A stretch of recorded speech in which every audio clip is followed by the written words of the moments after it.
بسم اللہ الرحمن الرحیم۔ ہجرت کے ہراول دستے۔ جب دوسری بیعت عقبہ مکمل ہو گئی، اسلام کفر و جہالت کے لق و دق صحرا میں اپنے ایک وطن کی بنیاد رکھنے میں کامیاب ہو گیا، اور یہ سب سے اہم کامیابی تھی جو اسلام نے اپنی دعوت کے آغاز سے اب تک حاصل کی تھی۔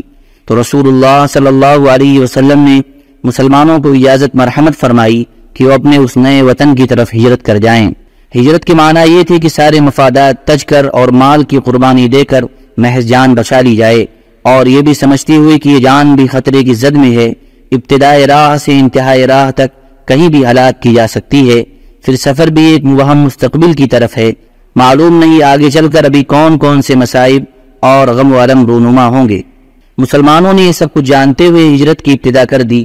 ادھر مشرکین نے بھی ان کی روانگی میں رکاوٹیں کھڑی کرنی شروع کی، کیونکہ وہ سمجھ رہے تھے کہ اس میں خطرات مضمر ہیں۔ ہجرت کے چند نمونے پیش خدمت ہیں۔ نمبر 1، سب سے پہلے مہاجر حضرت ابو سلمہ رضی اللہ عنہ تھے۔ انہوں نے ابن اسحاق کے بقول بیعت عقبہ کبریٰ سے 1 سال پہلے ہجرت کی تھی۔ ان کے ہمراہ ان کی بیوی بچے بھی تھے۔ جب انہوں نے روانہ ہونا چاہا تو ان کے سسرال والوں نے کہا کہ یہ رہی آپ کی بیگم، اس کے متعلق تو آپ ہم پر غالب آ گئے، لیکن یہ بتائیے کہ ہمارے گھر کی لڑکی آخر کس بنا پر ہم آپ کو چھوڑ دیں کہ آپ اسے شہر شہر گھماتے پھریں۔ چنانچہ انہوں نے ان سے ان کی بیوی چھین لی۔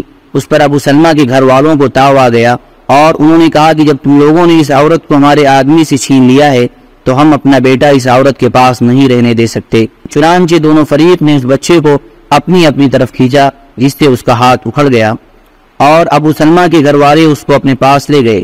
خلاصہ یہ ہے کہ ابو سلمہ نے تنہا مدینے کا سفر کیا۔ اس کے بعد حضرت ام سلمہ کا یہ حال تھا کہ وہ اپنے شوہر کی روانگی اور اپنے بچے سے محرومی کے بعد روزانہ صبح صبح ابتا پہنچ جاتی جہاں یہ ماجرا پیش آیا تھا، اور شام تک روتی رہتی۔ اسی حالت میں 1 سال گزر گیا۔ بالآخر ان کے گھرانے کے کسی آدمی کو ترس آ گیا، اور اس نے کہا کہ اس بیچاری کو جانے کیوں نہیں دیتے، اسے خواہ مخواہ اس کے شوہر اور بیٹے سے جدا کر رکھا ہے۔ اس پر ام سلمہ سے ان کے گھر والوں نے کہا کہ اگر تم چاہو تو اپنے شوہر کے پاس چلی جاؤ۔ حضرت ام سلمہ رضی اللہ عنہا نے بیٹے کو اس کے ددیال والوں سے واپس لیا اور مدینہ چل پڑی۔ اللہ اکبر! کوئی 500 کلومیٹر کی مسافت کا سفر، اور ساتھ میں اللہ کی کوئی مخلوق نہیں۔ جب تنعیم پہنچی تو عثمان بن ابی طلحہ مل گیا۔ اسے حالات کی تفصیل معلوم ہوئی تو مشایعت کرتا ہوا مدینہ پہنچانے لے گیا، اور جب قبا کی آبادی نظر آئی تو بولا تمہارا شوہر اسی بستی میں ہے، اسی میں چلی جاؤ، اللہ برکت دے۔ اس کے بعد وہ مکہ پلٹ آیا۔ نمبر 2، حضرت صہیب رضی اللہ تعالیٰ عنہ نے جب ہجرت کا ارادہ کیا تو ان سے کفار قریش نے کہا تم ہمارے پاس آئے تھے تو حقیر و فقیر تھے، لیکن یہاں آ کر تمہارا مال بہت زیادہ ہو گیا ہے اور تم بہت آگے پہنچ گئے ہو۔ اب تم چاہتے ہو کہ اپنی جان اور اپنا مال دونوں لے کر چل دو، تو بخدا ایسا نہیں ہو سکتا۔ حضرت صہیب رضی اللہ تعالیٰ عنہ نے کہا اچھا یہ بتاؤ کہ اگر میں اپنا مال چھوڑ دوں تو تم میری راہ چھوڑ دو گے؟ انہوں نے کہا ہاں۔ حضرت صہیب رضی اللہ تعالیٰ عنہ نے کہا اچھا تو پھر ٹھیک ہے، چلو میرا مال تمہارے حوالے۔ رسول اللہ صلی اللہ علیہ وسلم کو اس کا علم ہوا تو آپ نے فرمایا صہیب نے نفع اٹھایا، صہیب نے نفع اٹھایا۔ نمبر 3، حضرت عمر بن خطاب رضی اللہ عنہ، عیاش بن ابی ربیعہ اور ہشام بن عاص بن وائل نے آپس میں طے کیا کہ فلاں جگہ صبح صبح اکٹھے ہو کر وہیں سے مدینہ کو ہجرت کی جائے گی۔ حضرت عمر اور عیاش تو وقت مقررہ پر آ گئے، لیکن ہشام کو قید کر لیا گیا۔ پھر جب یہ دونوں حضرات مدینہ پہنچ کر قبا میں اتر چکے تو عیاش کے پاس ابو جہل اور اس کا بھائی حارث پہنچے۔ تینوں کی ماں ایک تھی۔ ان دونوں نے عیاش سے کہا تمہاری ماں نے نظر مانی ہے کہ جب تک وہ تمہیں دیکھ نہ لیں گی، سر میں کنگھی نہ کریں گی اور دھوپ چھوڑ کر سائے میں نہ آئیں گی۔ یہ سن کر عیاش کو اپنی ماں پر ترس آ گیا۔ حضرت عمر رضی اللہ تعالیٰ عنہ نے کیفیت دیکھ کر عیاش سے کہا عیاش دیکھو خدا کی قسم یہ لوگ تم کو محض تمہارے دین سے فتنے میں ڈالنا چاہتے ہیں، لہذا ان سے ہوشیار رہو۔ خدا کی قسم اگر تمہاری ماں کو جوؤں نے اذیت پہنچائی تو وہ کنگھی کر لے گی، اور اسے مکہ کی طرح کڑی دھوپ لگی تو وہ سائے میں چلی جائے گی، مگر عیاش نہ مانے۔ انہوں نے اپنی ماں کی قسم پوری کرنے کے لیے ان دونوں کے ہمراہ نکلنے کا فیصلہ کر لیا۔ حضرت عمر رضی اللہ تعالیٰ عنہ نے کہا اچھا جب یہی کرنے پر آمادہ ہو تو میری یہ اونٹنی لے لو، یہ بڑی عمدہ اور تیز رو ہے، اس کی پیٹھ نہ چھوڑنا، اور لوگوں کی طرف سے کوئی مشکوک حرکت ہو تو نکل بھاگنا۔ عیاش اونٹنی پر سوار ان دونوں کے ہمراہ نکل پڑے۔ راستے میں ایک جگہ ابو جہل نے کہا بھائی میرا یہ اونٹ تو بڑا سخت نکلا، کیوں نہ تم مجھے بھی اپنی اس اونٹنی پر پیچھے بٹھا لو۔ عیاش نے کہا ٹھیک ہے، اور اس کے بعد اونٹنی بٹھا دی۔ ان دونوں نے بھی اپنی اپنی سواریاں بٹھائیں تاکہ ابو جہل عیاش کی اونٹنی پر پلٹ آئے، لیکن جب تینوں زمین پر آ گئے تو یہ دونوں اچانک عیاش پر ٹوٹ پڑے اور انہیں رسی سے جکڑ کر باندھ دیا، اور اسی بدی ہوئی حالت میں دن کے وقت مکہ لائے اور کہا کہ اے اہل مکہ، اپنے بیوقوفوں کے ساتھ ایسا ہی کرو جیسا ہم نے اپنے اس بیوقوف کے ساتھ کیا ہے۔ عازمین ہجرت کا علم ہو جانے کی صورت میں ان کے ساتھ مشرکین جو سلوک کرتے تھے اس کے 3 نمونے ہیں، لیکن ان سب کے باوجود لوگ آگے پیچھے پے در پہ نکلتے ہی رہے۔ چنانچہ بیعت عقبہ کبریٰ کے بعد صرف 2 ماہ چند دن بعد مکہ میں رسول اللہ صلی اللہ علیہ وسلم، حضرت ابو بکر اور حضرت علی کے علاوہ کچھ ایسے مسلمان ضرور رہ گئے تھے جنہیں مشرکین نے زبردستی روک رکھا تھا۔ ان دونوں حضرات یعنی حضرت ابو بکر اور حضرت علی کو بھی رسول اللہ صلی اللہ علیہ وسلم نے روک رکھا تھا۔ رسول اللہ صلی اللہ علیہ وسلم بھی اپنا ساز و سامان تیار کر کے روانگی کے لیے حکم خداوندی کا انتظار کر رہے تھے۔ حضرت ابو بکر رضی اللہ تعالیٰ عنہ کا رفت سفر بھی بنا ہوا تھا۔ صحیح بخاری میں حضرت عائشہ رضی اللہ تعالیٰ عنہ سے مروی ہے کہ رسول اللہ صلی اللہ علیہ وسلم نے مسلمانوں سے فرمایا، مجھے تمہارا مقام ہجرت دکھلایا گیا ہے، یہ لاوی کے 2 پہاڑوں کے درمیان واقع ایک نخلستانی علاقہ ہے۔ اس کے بعد لوگوں نے مدینے کی جانب ہجرت کی، عام مہاجرین حبشہ بھی مدینہ ہی آ گئے۔ حضرت ابو بکر رضی اللہ تعالیٰ عنہ نے بھی سفر مدینہ کے لیے ساز و سامان تیار کر لیا، لیکن رسول اللہ صلی اللہ علیہ وسلم نے ان سے فرمایا، ذرا رکے رہو کیونکہ توقع ہے مجھے بھی اجازت دے دی جائے۔ ابو بکر رضی اللہ تعالیٰ عنہ نے کہا، میرے ماں باپ آپ پر فدا، کہ آپ کو اس کی امید ہے؟ آپ صلی اللہ علیہ وسلم نے فرمایا ہاں۔ اس کے بعد ابو بکر رضی اللہ عنہ رکے رہے تاکہ رسول اللہ صلی اللہ علیہ وسلم کے ساتھ سفر کریں۔ ان کے پاس 2 اونٹنیاں تھیں، انہیں بھی 4 ماہ تک ببول کے پتوں کا خوب چارہ کھلایا۔ قریش کی پارلیمنٹ دارالندوہ میں جب مشرکین نے دیکھا کہ صحابہ کرام تیار ہو کر نکل گئے اور بال بچوں اور مال و دولت کو لاد پھاند کر اوس و خزرج کے علاقے میں جا پہنچے تو ان میں بڑا کوہرام مچا، غم و علم کے لاوے پھوٹ پڑے اور انہیں ایسا رنج و قلق ہوا کہ اس سے کبھی سابقہ نہ پڑا تھا۔ اب ان کے سامنے ایک ایسا عظیم اور حقیقی خطرہ مجسم ہو چکا تھا جو ان کی بت پرستانہ اور اقتصادی اجتماعیت کے لیے چیلنج تھا۔ مشرکین کو معلوم تھا کہ محمد صلی اللہ علیہ وسلم کے اندر کمال قیادت و رہنمائی کے ساتھ ساتھ کس قدر انتہائی درجہ قوت تاثیر موجود ہے، اور آپ صلی اللہ علیہ وسلم کے صحابہ میں کیسی عظیمت و استقامت اور کیسا جذبہ فداکاری پایا جاتا ہے۔ پھر اوس و خزرج کے قبائل میں کس قدر قوت و قدرت اور جنگی صلاحیت ہے، اور ان دونوں قبائل کے عقلاء میں صلح و صفائی کے کیسے جذبات ہیں، اور وہ کئی برس تک خانے جنگی کی تلخیاں چکھنے کے بعد اب باہمی رنج و عداوت کو ختم کرنے پر کس قدر آمادہ ہیں۔ انہیں اس کا بھی احساس تھا کہ یمن سے شام تک بحر احمر کے ساحل سے ان کی جو تجارتی شاہراہ گزرتی ہے، اس شاہراہ کے اعتبار سے مدینہ فوجی اہمیت کے کس قدر حساس اور نازک مقام پر واقع ہے۔ درحالے کی ملک شام سے صرف مکہ والوں کی سالانہ تجارت 2.5 لاکھ دینار سونے کے تناسب سے ہوا کرتی تھی۔ اہل طائف وغیرہ کی تجارت اس کے علاوہ تھی، اور معلوم ہے کہ اس تجارت کا دار و مدار اس پر تھا کہ یہ راستہ پرامن رہے۔ ان تفصیلات سے بخوبی اندازہ ہو سکتا ہے کہ یثرب میں اسلامی دعوت کے جل پکڑنے اور اہل مکہ کے خلاف اہل یثرب کے صف آرا ہونے کی صورت میں مکہ والوں کے لیے کتنے خطرناک تھے، کیونکہ مشرکین کو اس گمبھیر خطرے کا پورا احساس تھا جو ان کے وجود کے لیے چیلنج بن رہا تھا۔ اس لیے انہوں نے اس خطرے کا کامیاب ترین علاج سوچنا شروع کیا، اور معلوم ہے کہ اس خطرے کی اصل بنیاد دعوت اسلام کے علم بردار حضرت محمد صلی اللہ علیہ وسلم ہی تھے۔ مشرکین نے اس مقصد کے لیے بیعت عقبہ کبریٰ کے تقریباً 2.5 مہینے بعد 26 صفر 14 سن نبوت مطابق 22 ستمبر 622 عیسوی یوم جمعرات کو دن کے پہلے پہر مکے کی پارلیمنٹ دارالندوہ میں تاریخ کا سب سے خطرناک اجتماع منعقد کیا، اور اس میں قریش کے تمام قبائل کے نمائندوں نے شرکت کی۔ موضوع بحث ایک ایسی قطعی پلان کی تیاری تھی جس کے مطابق اسلامی دعوت کے علمبردار کا قصہ بعجلت تمام پاک کر دیا جائے اور اس دعوت کی روشنی کلی طور پر مٹا دی جائے۔ اس خطرناک اجتماع میں قبائل قریش کے نمایاں چہرے یہ تھے: ابو جہل بن ہشام قبیلے بنو مخزوم سے، جبیر بن مطعم، طعیمہ بن عدی اور حارث بن عامر بنی نوفل بن عبد مناف سے، شیبہ بن ربیعہ، عتبہ بن ربیعہ اور ابو سفیان بن حرب بنی عبد شمس بن عبد مناف سے، نضر بن حارث بنی عبد الدار سے، ابو البختری بن ہشام زمعہ بن اسود اور حکیم بن حزام بنی اسد بن عبد العزہ سے، نبی بن حجاج اور منبہ بن حجاج بنی سہم سے، امیہ بن خلف بنی جمح سے۔ وقت مقررہ پر یہ نمائندگان دارالندوہ پہنچے تو ابلیس بھی ایک شیخ جلیل کی صورت عبا اوڑھے راستہ روکے دروازے پر آن کھڑا ہوا۔ لوگوں نے کہا یہ کون سے شیخ ہیں؟ ابلیس نے کہا یہ اہل نجد کا ایک شیخ ہے، آپ لوگوں کا پروگرام سن کر حاضر ہو گیا ہے، باتیں سننا چاہتا ہے، اور کچھ بعید نہیں کہ آپ لوگوں کو خیر خواہانہ مشورے سے بھی محروم نہ رکھے۔ لوگوں نے کہا بہتر ہے آپ بھی آ جائیے، چنانچہ ابلیس بھی ان کے ساتھ اندر گیا۔ پارلیمانی بحث اور نبی صلی اللہ علیہ وسلم کے قتل کی ظالمانہ قرارداد پر اتفاق۔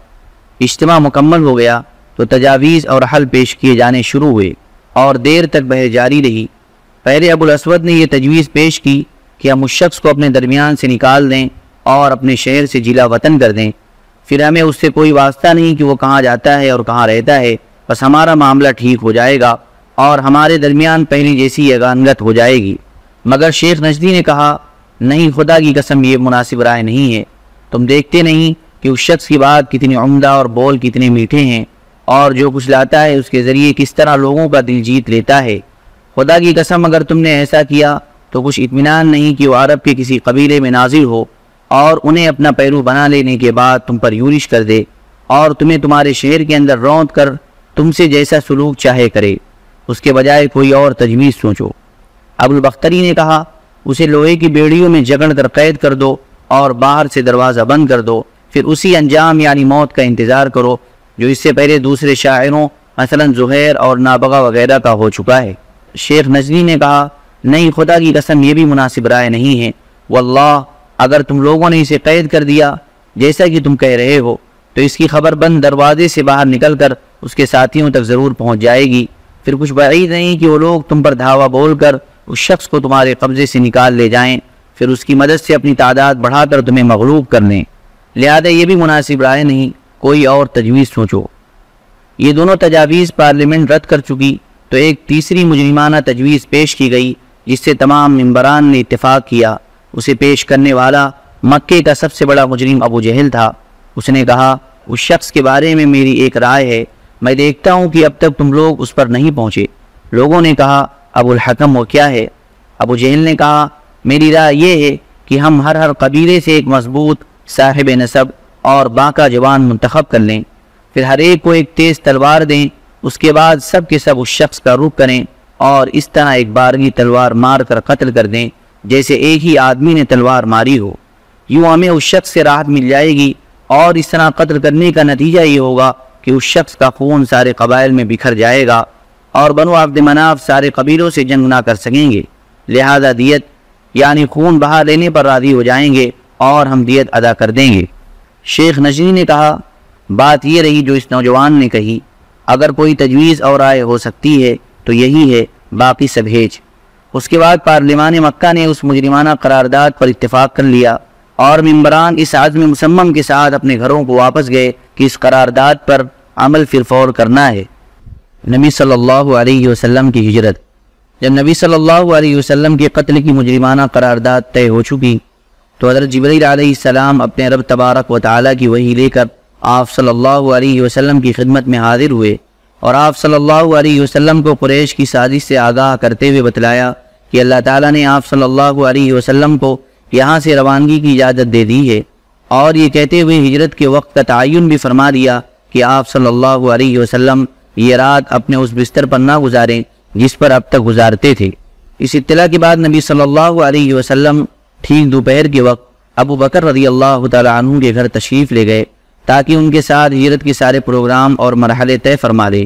حضرت عائشہ رضی اللہ عنہ کا بیان ہے کہ ٹھیک دوپہر کے وقت ہم لوگ ابو بکر رضی اللہ عنہ کے مکان میں بیٹھے تھے کہ کسی کہنے والے نے ابو بکر رضی اللہ عنہ سے کہا یہ رسول اللہ صلی اللہ علیہ وسلم سر ڈھانکے تشریف لا رہے ہیں۔ یہ ایسا وقت تھا جس میں آپ صلی اللہ علیہ وسلم تشریف نہیں لایا کرتے تھے۔ ابو بکر رضی اللہ تعالیٰ عنہ نے کہا میرے ماں باپ آپ پر قربان، آپ صلی اللہ علیہ وسلم اس وقت کسی اہم معاملے ہی کی وجہ سے تشریف لائے ہیں۔ حضرت عائشہ رضی اللہ تعالیٰ عنہ بیان کرتی کہ رسول اللہ صلی اللہ علیہ وسلم تشریف لائے، اجازت طلب کی، آپ کو اجازت دی گئی اور آپ صلی اللہ علیہ وسلم اندر داخل ہوئے۔ پھر ابو بکر رضی اللہ تعالیٰ عنہ سے فرمایا تمہارے پاس جو لوگ ہیں انہیں ہٹا دو۔ ابو بکر رضی اللہ تعالیٰ عنہ نے فرمایا بس آپ کی اہل خانہ ہی ہیں، آپ صلی اللہ علیہ وسلم پر میرے باپ فدا ہوں، اے اللہ کے رسول۔ آپ صلی اللہ علیہ وسلم نے فرمایا اچھا تو مجھے روانگی کی اجازت مل چکی ہے۔ ابو بکر رضی اللہ تعالیٰ عنہ نے کہا ساتھ اے اللہ کے رسول صلی اللہ علیہ وسلم، میرے ماں باپ آپ پر فدا ہوں۔ رسول اللہ صلی اللہ علیہ وسلم نے فرمایا ہاں۔ اس کے بعد ہجرت کا پروگرام طے کر کے رسول اللہ صلی اللہ علیہ وسلم اپنے گھر واپس تشریف لائے اور رات کی آمد کا انتظار کرنے لگے۔ رسول اللہ صلی اللہ علیہ وسلم کے مکان کا گھیراؤ۔ ادھر قریش کے اکابر مجرمین نے اپنا سارا دن مکے کی پارلیمان دارالندوہ کی پہلے پہر کی طے کردہ قرارداد کے نفاذ کی تیاری میں گزارا، اور اس مقصد کے لیے ان اکابر مجرمین میں سے 11 سردار منتخب کیے، جن کے نام یہ ہیں: نمبر 1 ابو جہل بن ہشام، نمبر 2 حکم بن عاص، نمبر 3 عقبہ بن ابی معیط، نمبر 4 نضر بن حارث، نمبر 5 امیہ بن خلف، نمبر 6 زمعہ بن اسود، نمبر 7 طعیمہ بن عدی، نمبر 8 ابو لہب، نمبر 9 ابی بن خلف، نمبر 10 نبی بن حجاج، نمبر 11 اور اس کا بھائی منبہ بن حجاج۔ ابن اسحاق کا بیان ہے کہ جب رات ذرا تاریخ ہو گئی تو یہ لوگ گھات لگا کر نبی صلی اللہ علیہ وسلم کے دروازے پر بیٹھ گئے کہ آپ صلی اللہ علیہ وسلم سو جائیں تو یہ لوگ آپ پر ٹوٹ پڑیں۔ ان لوگوں کو پورا وثوق اور پختہ یقین تھا کہ ان کی یہ ناپاک سازش کامیاب ہو کر رہے گی، یہاں تک کہ ابو جہل نے بڑے متکبرانہ اور پرغرور انداز میں مذاق و استہزاء کرتے ہوئے اپنے گھیرا ڈالنے والے ساتھیوں سے کہا محمد کہتا ہے کہ اگر تم لوگ اس کے دین میں داخل ہو کر اس کی پیروی کرو گے تو عرب و عجم کے بادشاہ بن جاؤ گے، پھر مرنے کے بعد اٹھائے جاؤ گے تو تمہارے لیے اردن کے باغات جیسی جنتیں ہوں گی، اور اگر تم نے ایسا نہ کیا تو ان کی طرف سے تمہارے اندر ذبح کے واقعات پیش آئیں گے، پھر تم مرنے کے بعد اٹھائے جاؤ گے اور تمہارے لیے آگ ہوگی جس میں جلائے جاؤ گے۔ بہرحال اس سازش کے نفاذ کے لیے آدھی رات کے بعد کا وقت مقرر تھا، اس لیے لوگ جاگ کر رات گزار رہے تھے اور وقت مقررہ کے منتظر تھے، لیکن اللہ اپنے کام پر غالب ہے، اس کے ہاتھ میں آسمانوں اور زمین کی بادشاہت ہے، وہ جو چاہتا ہے کرتا ہے، جسے بچانا چاہے کوئی اس کا بال بیکا نہیں کر سکتا، اور جسے پکڑنا چاہے کوئی اس کو بچا نہیں سکتا۔ چنانچہ اللہ تعالیٰ نے اس موقع پر وہ کام کیا جسے ذیل کی آیت کریمہ میں رسول اللہ صلی اللہ علیہ وسلم کو مخاطب کرتے ہوئے بیان فرمایا وَإِذْ يَمْكُرُ بِكَ الَّذِينَ كَفَرُوا لِيُثْبِتُوكَ أَوْ يَقْتُلُوكَ أَوْ يُخْرِجُوكَ وَيَمْكُرُونَ وَيَمْكُرُ اللَّهُ وَاللَّهُ خَيْرُ الْمَاكِرِينَ۔ وہ موقع یاد کرو جب کفار تمہارے خلاف سازش کر رہے تھے تاکہ تمہیں قید کر دیں یا قتل کر دیں یا نکال باہر کریں، اور وہ لوگ داؤ چل رہے تھے اور اللہ بھی داؤ چل رہا تھا، اور اللہ سب سے بہتر داؤ والا ہے۔ رسول اللہ صلی اللہ علیہ وسلم اپنا گھر چھوڑتے ہیں۔ بہرحال قریش اپنے پلان کی نفاذ کی انتہائی تیاری کے باوجود فاش ناکامی سے دوچار ہوئے۔ چنانچہ اس نازک ترین لمحے میں رسول اللہ صلی اللہ علیہ وسلم نے حضرت علی رضی اللہ عنہ سے فرمایا تم میرے بستر پر لیٹ جاؤ اور میری یہ سبز حضرمی چادر اوڑھ کر سو رہو، تمہیں ان کے ہاتھوں کوئی غضن نہیں پہنچے گا۔ رسول اللہ صلی اللہ علیہ وسلم یہی چادر اوڑھ کر سویا کرتے تھے۔ اس کے بعد رسول اللہ صلی اللہ علیہ وسلم باہر تشریف لے آئے، مشرکین کی صفیں چیری اور ایک مٹھی سنگریزوں والی مٹی لے کر ان کے سروں پر ڈالی، لیکن اللہ نے ان کی نگاہیں پکڑ لی اور وہ آپ صلی اللہ علیہ وسلم کو دیکھ نہ سکے۔ اس وقت آپ صلی اللہ علیہ وسلم یہ آیت تلاوت فرما رہے تھے وَجَعَلْنَا مِن بَيْنِ أَيْدِيهِمْ سَدًّا وَمِنْ خَلْفِهِمْ سَدًّا فَأَغْشَيْنَاهُمْ فَهُمْ لَا يُبْصِرُونَ۔ ہم نے ان کے آگے رکاوٹ کھڑی کر دی اور ان کے پیچھے رکاوٹ کھڑی کر دی، بس ہم نے انہیں ڈھانک لیا اور وہ دیکھ نہیں رہے ہیں۔ اس موقع پر کوئی بھی مشرک باقی نہ بچا جس کے سر پر آپ صلی اللہ علیہ وسلم نے مٹی نہ ڈالی ہو۔ اس کے بعد آپ صلی اللہ علیہ وسلم ابو بکر رضی اللہ تعالیٰ عنہ کے گھر تشریف لے گئے، پھر ان کے مکان کے ایک کھڑکی سے نکل کر دونوں حضرات نے رات ہی رات یمن کا رخ کیا اور چند میل پر واقع ثور نامی پہاڑ کے غار میں جا پہنچے۔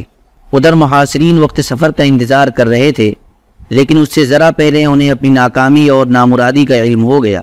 ہوا یہ کہ ان کے پاس ایک غیر متعلق شخص آیا اور انہیں آپ صلی اللہ علیہ وسلم کے دروازے پر دیکھ کر پوچھا کہ آپ لوگ اس کا انتظار کر رہے ہیں؟ انہوں نے کہا محمد صلی اللہ علیہ وسلم کا۔ اس نے کہا آپ لوگ ناکام و نامراد ہوئے، خدا کی قسم محمد صلی اللہ علیہ وسلم تو آپ لوگوں کے پاس سے گزرے اور آپ کے سروں پر مٹی ڈالتے ہوئے اپنے کام کو گئے۔ انہوں نے کہا بخدا ہم نے تو انہیں نہیں دیکھا، اور اس کے بعد اپنے سروں سے مٹی جھاڑتے ہوئے اٹھ پڑے، لیکن پھر دروازے کی دراز سے جھانک کر دیکھا تو حضرت علی رضی اللہ عنہ نظر آئے۔ کہنے لگے خدا کی قسم یہ تو محمد صلی اللہ علیہ وسلم سوئے پڑے ہیں، ان کے اوپر ان کی چادر موجود ہے۔ چنانچہ یہ لوگ صبح تک وہیں ڈٹے رہے۔ ادھر صبح ہوئی اور حضرت علی رضی اللہ تعالیٰ عنہ بستر سے اٹھے تو مشرکین کے ہاتھوں کے طوطے اڑ گئے۔ انہوں نے حضرت علی رضی اللہ تعالیٰ عنہ سے پوچھا کہ رسول اللہ صلی اللہ علیہ وسلم کہاں ہیں؟ حضرت علی رضی اللہ تعالیٰ عنہ نے کہا مجھے معلوم نہیں۔ گھر سے غار تک رسول اللہ صلی اللہ علیہ وسلم 27 صفر 14 سن نبوت مطابق 12-13 ستمبر 622 عیسوی کی درمیانی رات اپنے مکان سے نکل کر جان و مال کے سلسلے میں اپنے سب سے قابل اعتماد ساتھی ابو بکر رضی اللہ تعالیٰ عنہ کے گھر تشریف لائے تھے، اور وہاں سے پچھواڑے کی کھڑکی سے نکل کر دونوں حضرات نے باہر کی راہ لی تھی تاکہ مکہ سے جلد از جلد یعنی طلوع فجر سے پہلے پہلے باہر نکل جائیں۔ چونکہ نبی صلی اللہ علیہ وسلم کو معلوم تھا کہ قریش پوری جانفشانی سے آپ صلی اللہ علیہ وسلم کی تلاش میں لگ جائیں گے، اور جس راستے پر پہلے ان کی نظر اٹھے گی وہ مدینے کا کاروانی راستہ ہوگا جو شمال کے رخ پر جاتا ہے۔ اس لیے آپ صلی اللہ علیہ وسلم نے وہ راستہ اختیار کیا جو اس کے بالکل الٹ تھا، یعنی یمن جانے والا راستہ جو مکہ کے جنوب میں واقع ہے۔ آپ صلی اللہ علیہ وسلم نے اس راستے پر کوئی 5 میل کا فاصلہ طے کیا اور اس پہاڑ کے دامن میں پہنچے جو ثور کے نام سے معروف ہے۔ یہ نہایت بلند، پرپیچ اور مشکل چڑھائی والا پہاڑ ہے۔ یہاں پتھر بھی بکثرت ہیں جن سے رسول اللہ صلی اللہ علیہ وسلم کے دونوں پاؤں زخمی ہو گئے، اور کہا جاتا ہے کہ آپ صلی اللہ علیہ وسلم نشان قدم چھپانے کے لیے پنجوں کے بل چل رہے تھے، اس لیے آپ صلی اللہ علیہ وسلم کے پاؤں زخمی ہو گئے۔ بہرحال وجہ جو بھی رہی ہو، حضرت ابو بکر رضی اللہ تعالیٰ عنہ نے پہاڑ کے دامن میں پہنچ کر آپ صلی اللہ علیہ وسلم کو اٹھا لیا اور دوڑتے ہوئے پہاڑ کی چوٹی پر ایک غار کے پاس پہنچے جو تاریخ میں غار ثور کے نام سے معروف ہے۔ غار کے پاس پہنچ کر ابو بکر رضی اللہ تعالیٰ عنہ نے کہا خدا کے لیے ابھی آپ اس میں داخل نہ ہوں، پہلے میں داخل ہو کر دیکھ لیتا ہوں، اگر اس میں کوئی چیز ہوئی تو آپ صلی اللہ علیہ وسلم کی بجائے مجھے اس سے سابقہ پیش آئے گا۔ چنانچہ ابو بکر رضی اللہ تعالیٰ عنہ اندر گئے اور غار کو صاف کیا۔ ایک جانب چند سوراخ تھے جنہیں اپنا تہبند پھاڑ کر بند کیا، لیکن 2 سوراخ باقی بچ رہے۔ حضرت ابو بکر رضی اللہ تعالیٰ عنہ نے ان دونوں پر اپنے پاؤں رکھ دیے، پھر رسول اللہ صلی اللہ علیہ وسلم سے عرض کی کہ اندر تشریف لائیں۔ آپ صلی اللہ علیہ وسلم اندر تشریف لے گئے اور حضرت ابو بکر رضی اللہ تعالیٰ عنہ کی آغوش میں سر رکھ کر سو گئے۔ ادھر ابو بکر رضی اللہ تعالیٰ عنہ کے پاؤں میں کسی چیز نے ڈس لیا، مگر اس ڈر سے ہلے بھی نہیں کہ رسول اللہ صلی اللہ علیہ وسلم جاگ نہ جائیں، لیکن ان کے آنسو رسول اللہ صلی اللہ علیہ وسلم کے چہرے پر ٹپک گئے اور آپ صلی اللہ علیہ وسلم کی آنکھ کھل گئی۔ آپ صلی اللہ علیہ وسلم نے فرمایا ابو بکر تمہیں کیا ہوا؟ عرض کی کہ میرے ماں باپ آپ پر قربان، مجھے کسی چیز نے ڈس لیا ہے۔ رسول اللہ صلی اللہ علیہ وسلم نے اس پر لعاب دہن لگا دیا اور تکلیف جاتی رہی۔ یہاں دونوں حضرات نے 3 راتیں یعنی جمعہ، سنیچر اور اتوار کی راتیں چھپ کر گزاری۔ اس دوران ابو بکر رضی اللہ تعالیٰ عنہ کے صاحبزادے عبداللہ بھی یہی رات گزارتے تھے۔ حضرت عائشہ رضی اللہ تعالیٰ عنہ کا بیان ہے کہ وہ گہری سوجھ بوجھ کے مالک سخن فہم نوجوان تھے۔ سحر کی تاریکی میں ان دونوں حضرات کے پاس سے چلے جاتے اور مکہ میں قریش کے ساتھ یوں صبح کرتے گویا انہوں نے یہی رات گزاری ہے۔ پھر آپ دونوں کے خلاف سازش کی جو کوئی بات سنتے اسے اچھی طرح یاد کر لیتے، اور تاریکی گہری ہو جاتی تو اس کی خبر لے کر غار میں پہنچ جاتے۔ ادھر حضرت ابو بکر رضی اللہ تعالیٰ عنہ کے غلام عامر بن فہیرہ بکریاں چراتے رہتے، اور جب رات کا ایک حصہ گزر جاتا تو بکریاں لے کر ان کے پاس پہنچ جاتے۔ اس طرح دونوں حضرات رات کو آسودہ ہو کر دودھ پی لیتے، پھر صبح تڑکے ہی عامر بن فہیرہ بکریاں ہانک کر چل لیتے۔ 3 رات انہوں نے یہی کیا۔ مزید یہ کہ عامر بن فہیرہ حضرت عبداللہ بن بکر رضی اللہ تعالیٰ عنہ کے مکہ جانے کے بعد انہی کے نشانات قدم پر بکریاں ہانکتے تھے تاکہ نشانات مٹ جائیں۔ قریش کی تگ و دو۔ ادھر قریش کا یہ حال تھا کہ جب منصوبے قتل کی رات گزر گئی اور صبح کو یقینی طور پر معلوم ہو گیا کہ رسول اللہ صلی اللہ علیہ وسلم ان کے ہاتھ سے نکل چکے ہیں، تو ان پر گویا جنون طاری ہو گیا۔ انہوں نے سب سے پہلے اپنا غصہ حضرت علی رضی اللہ تعالیٰ عنہ پر اتارا، آپ کو گھسیٹ کر خانہ کعبہ تک لے گئے اور ایک گھڑی زیر حراست رکھا کہ ممکن ہے کہ ان دونوں کی خبر لگ جائے۔ لیکن جب حضرت علی رضی اللہ تعالیٰ عنہ سے کچھ حاصل نہ ہوا تو ابو بکر رضی اللہ تعالیٰ عنہ کے گھر آئے اور دروازہ کھٹکھٹایا۔ حضرت اسماء بنت ابی بکر رضی اللہ عنہا برآمد ہوئیں۔ ان سے پوچھا تمہارے ابا کہاں ہیں؟ انہوں نے کہا بخدا مجھے معلوم نہیں کہ میرے ابا کہاں ہیں۔ اس پر کمبخت خبیث ابو جہل نے ہاتھ اٹھا کر ان کے رخسار پر اس زور کا تھپڑ مارا کہ ان کے کان کی باری گر گئی۔ اس کے بعد قریش نے ایک ہنگامی اجلاس کر کے یہ طے کیا کہ ان دونوں کو گرفتار کرنے کے لیے تمام ممکنہ وسائل کام میں لائے جائیں۔ چنانچہ مکے سے نکلنے والے تمام راستوں پر خواہ وہ کسی بھی سمت جا رہا ہو نہایت کڑا مسلح پہرا بٹھا دیا گیا۔ اسی طرح یہ اعلان عام بھی کیا گیا کہ جو کوئی رسول اللہ صلی اللہ علیہ وسلم اور ابو بکر رضی اللہ تعالیٰ عنہ کو یا ان میں سے کسی ایک کو زندہ یا مردہ حاضر کرے گا اسے ہر ایک کے بدلے 100 اونٹوں کا گنا قدر انعام دیا جائے گا۔ اس اعلان کے نتیجے میں سوار اور پیادے اور نشانات قدم کے ماہر کھوجی نہایت سرگرمی سے تلاش میں لگ گئے اور پہاڑوں، وادیوں اور نشیب افراد میں ہر طرف بکھر گئے، لیکن نتیجہ اور حاصل کچھ نہ رہا۔ تلاش کرنے والے غار کے دہانے تک بھی پہنچ گئے، لیکن اللہ اپنے کام پر غالب ہے۔ چنانچہ صحیح بخاری میں حضرت انس رضی اللہ عنہ سے مروی ہے کہ ابو بکر رضی اللہ تعالی عنہ نے فرمایا میں نبی صلی اللہ علیہ وسلم کے ساتھ غار میں تھا، سر اٹھایا تو کیا دیکھتا ہوں کہ لوگوں کے پاؤں نظر آ رہے ہیں۔ میں نے کہا اے اللہ کے نبی، اگر ان میں سے کوئی شخص محض اپنی نگاہ نیچی کر دے تو ہمیں دیکھ لے گا۔ آپ صلی اللہ علیہ وسلم نے فرمایا ابو بکر خاموش رہو، ہم دو ہیں جن کا تیسرا اللہ ہے۔ ایک روایت کے الفاظ یہ ہیں ما ظنک یا ابا بکر باثنین اللہ ثالثہما، ابو بکر ایسے دو آدمیوں کے بارے میں تمہارا کیا خیال ہے جن کا تیسرا اللہ ہے۔ حقیقت یہ کہ ایک معجزہ تھا جس سے اللہ تعالیٰ نے اپنے نبی صلی اللہ علیہ وسلم کو مشرف فرمایا۔ چنانچہ تلاش کرنے والے اس وقت واپس چلے گئے جب آپ صلی اللہ علیہ وسلم کے درمیان اور ان کے درمیان چند قدم سے زیادہ فاصلہ باقی نہ رہ گیا تھا۔ مدینہ کی راہ میں جب جستجو کی آگ بجھ گئی، تلاش کی تگ و دو رک گئی اور 3 روز کی مسلسل اور بے نتیجہ دوڑ دھوپ کے بعد قریش کے جوش و جذبات سرد پڑ گئے تو رسول اللہ صلی اللہ علیہ وسلم اور حضرت ابو بکر رضی اللہ تعالی عنہ نے مدینہ کے لیے نکلنے کا عزم فرمایا۔ عبداللہ بن اریقط لیثی سے جو صحرائی اور بیابانی راستوں کا ماہر تھا، پہلے ہی اجرت پر مدینہ پہنچانے کا معاملہ طے ہو چکا تھا۔ یہ شخص ابھی قریش کی ہی دین پر تھا لیکن قابل اطمینان تھا، اس لیے سواریاں اس کے حوالے کر دی گئی تھیں اور طے ہوا تھا کہ 3 راتیں گزر جانے کے بعد وہ دونوں سواریاں لے کر غار ثور پہنچ جائے گا۔ چنانچہ جب دوشنبہ کی رات آئی جو ربیع الاول 1 ہجری کی چاند رات تھی، مطابق 16 ستمبر 622 عیسوی، تو عبداللہ بن اریقط سواریاں لے کر آ گیا اور اسی موقع پر ابو بکر رضی اللہ تعالی عنہ نے رسول اللہ صلی اللہ علیہ وسلم کی خدمت میں افضل ترین اونٹنی پیش کرتے ہوئے گزارش کی کہ آپ میری ان 2 سواریوں میں سے ایک قبول فرما لیں۔